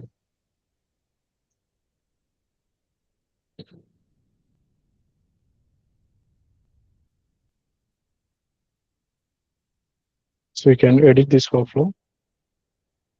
So all N8 workflows, there is a trigger node, and so it actually triggers. The trigger can be multiple, like, it could be a webhook trigger, it could be a WhatsApp trigger, it could be a Telegram trigger, or any kind of trigger. So webhook trigger, in the sense, we can call a web that URL and it actually triggers the N8 workflow.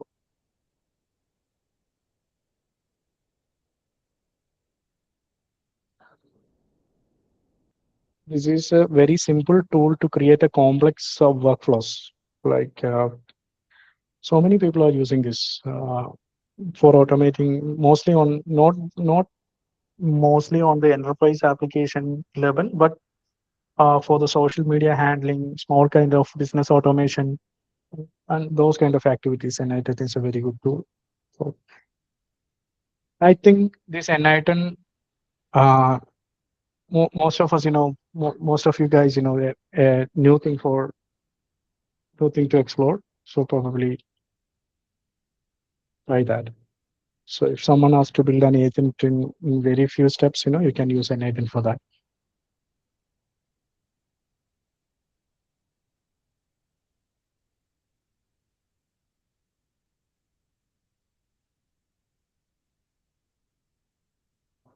Okay.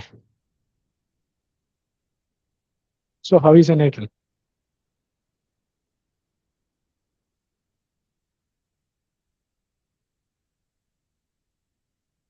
Is it good, or You guys try to do some application using N-item in the coming days?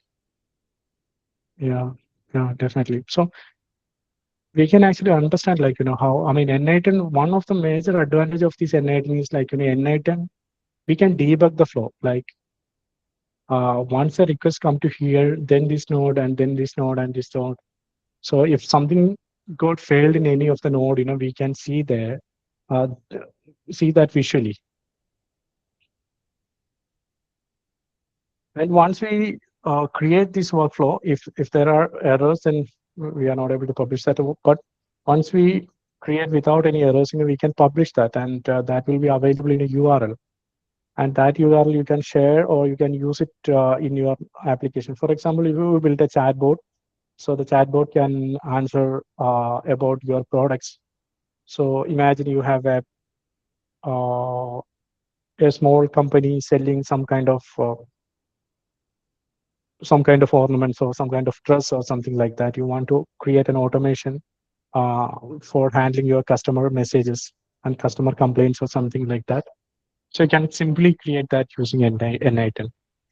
And you can add a WhatsApp hook. And whenever a customer asks a question in WhatsApp, the entire workflow will execute and provide an answer. Okay, so definitely you guys need to try the N-item. Okay. So then we are going to try the Microsoft Copilot Studio. Probably we are going to try the Copilot Studio by tomorrow. So Fasil will teach you how to create an agent using Microsoft Copilot Studio.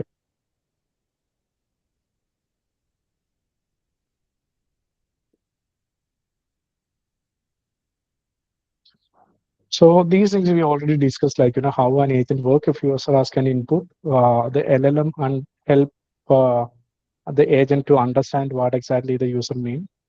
And so based on that, it will call the API tools if needed. Like, for example, the user is asked, like, I need to get the last 3 months sales report. Okay. And create a presentation based on that sales report and send that presentation to a broader audience. So that was my instruction. So based on that, the agent will take the sales report, from an API. So the sales report is available by calling an API, and that API is connected to a database or a SharePoint website. So by calling that API, it will get the last month sales report and pass that sales report to an LLM and create a presentation based on that. And once that presentation is ready, it actually present back to the user. And if the user confirms, like, okay, this is good, then it actually sent to an email. I mean, sent via email. So that's an action. So that's a simple agent works. It's a single agent. So previously we discussed about multiple agents, but this is a single agent.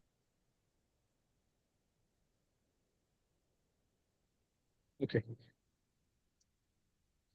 So I don't have a slide for that, but before going to the MCP and all those things, do you know what is a multi-agent workflow?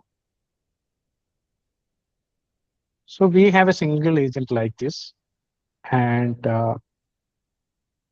so we created this single agent using Microsoft Agent Framework.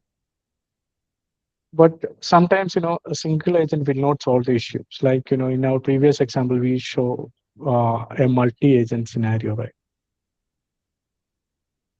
We agent multiple agents, like the designer agent need to handle the design things, the tester agent need to handle the testing things, and developer agents to handle the developer things. So imagine, like, once a group chat manager pass a question to the designer agent to create a design, and the designer agent actually took around 10 minutes to complete the design. Then these 10 minutes, the entire workflow will be suspended, right? That means the user need to wait, and user will not get any kind of intimation. So these are the long-running tasks or long-running agents, and how we can actually handle the long-running agents in a multi-agent workflow, and what exactly the agent group chat design patterns.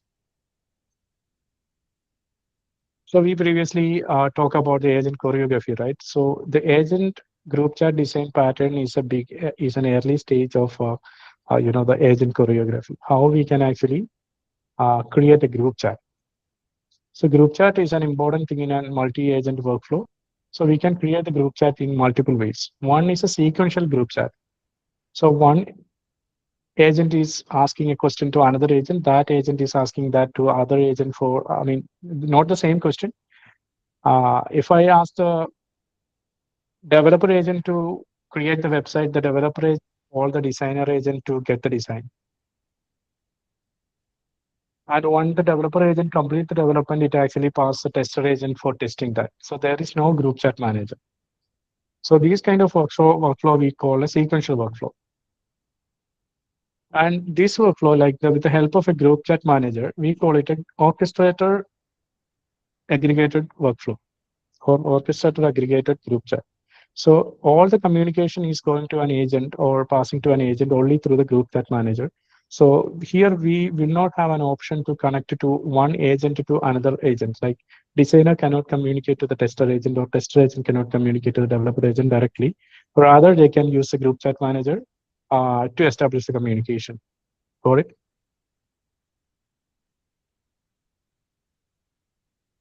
Yeah. So these two models have some kind of drawbacks. We cannot say the drawbacks because we design or we choose a agent group chat pattern based on our use case.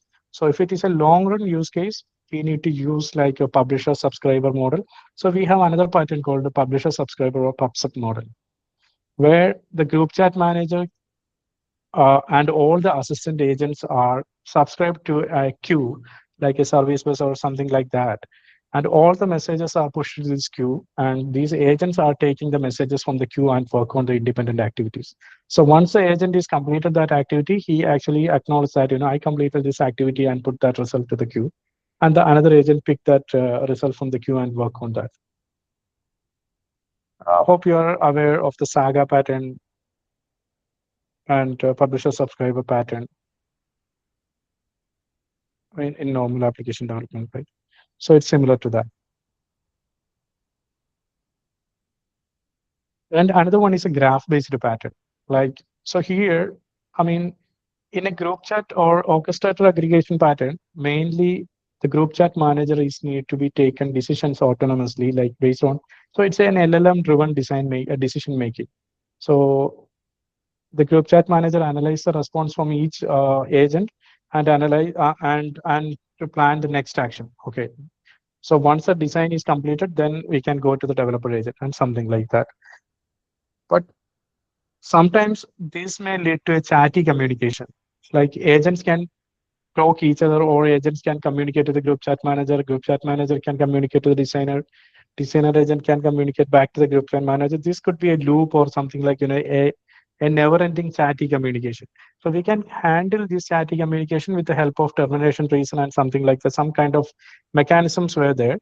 But in a in an enterprise workflow with so many agents, we cannot actually rely on these kind of patterns. Rather, we need to use a graph-based pattern where we can clearly define what all agents can communicate to what other agents. That means the designer agents can communicate to the developer agent, but not the tester agent. Got it, right? So we can clearly mention what all agents can communicate and what all agents cannot.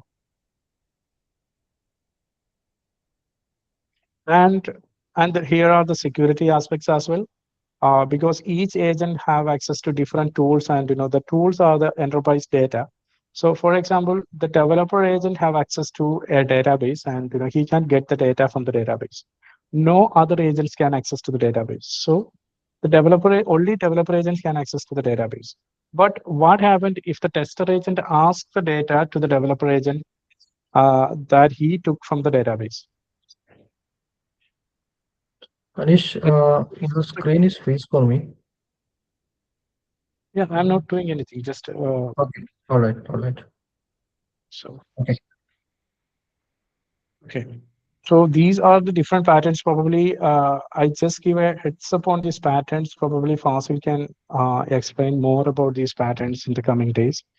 And once we are doing the workshop, we are rely on any of these patterns, and we will try multiple patterns to understand the results as well. Got it? How the patterns and agent communication are important. Okay, fine. Okay.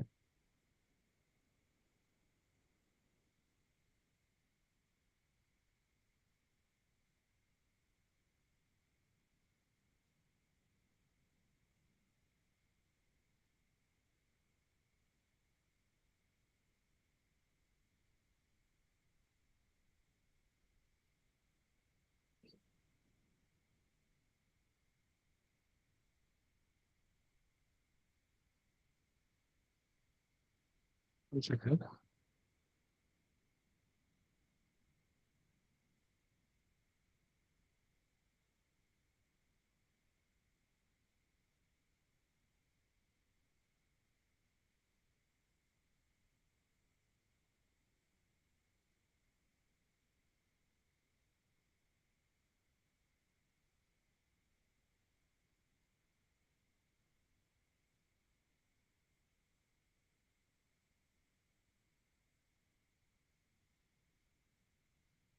Okay, we learned about how this agent are working. Okay, so what is a MCP?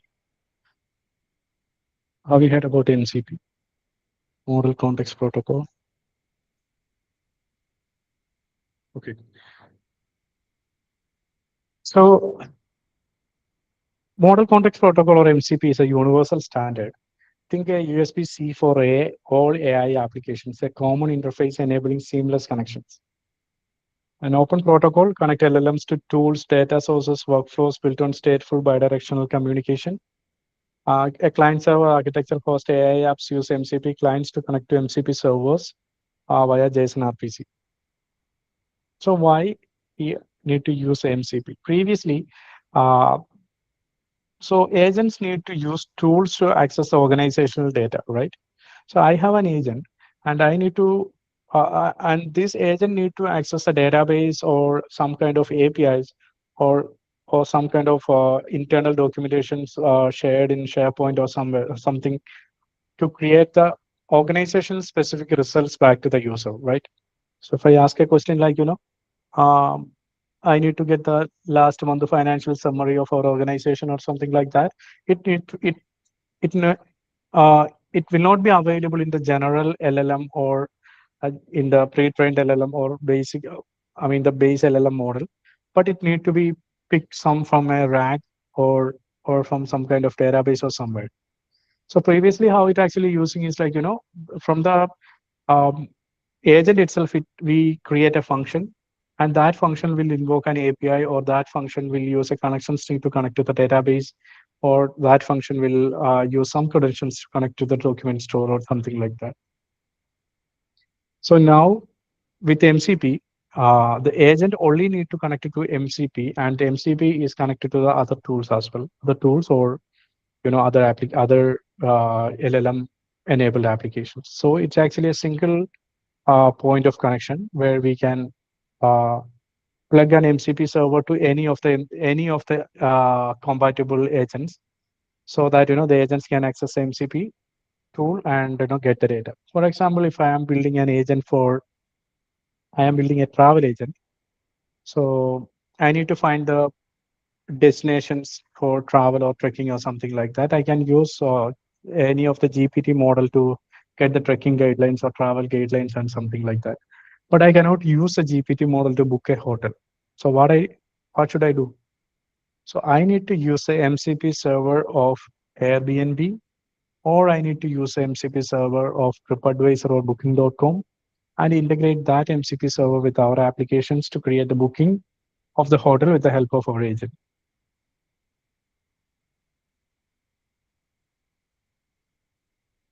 Got it?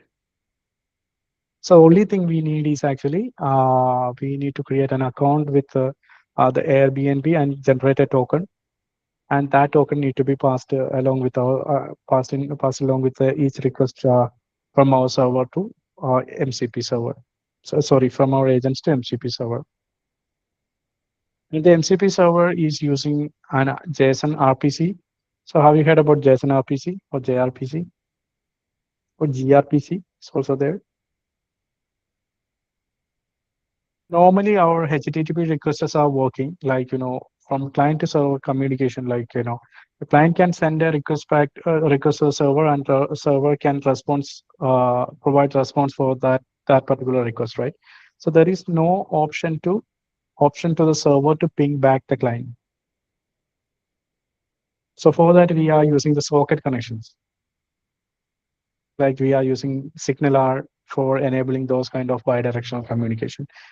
So RPC is another way of doing this bidirectional communication. So from using the RPC, a client can invoke a function or procedure in the server. At the same time, the server can invoke a procedure in the client as well.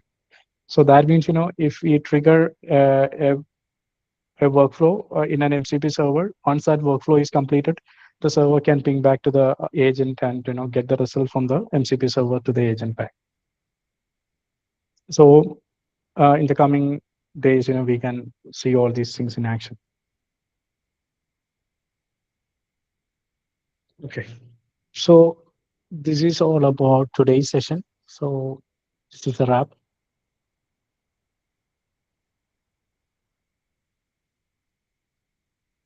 And we have 20 more minutes for some kind of open discussion and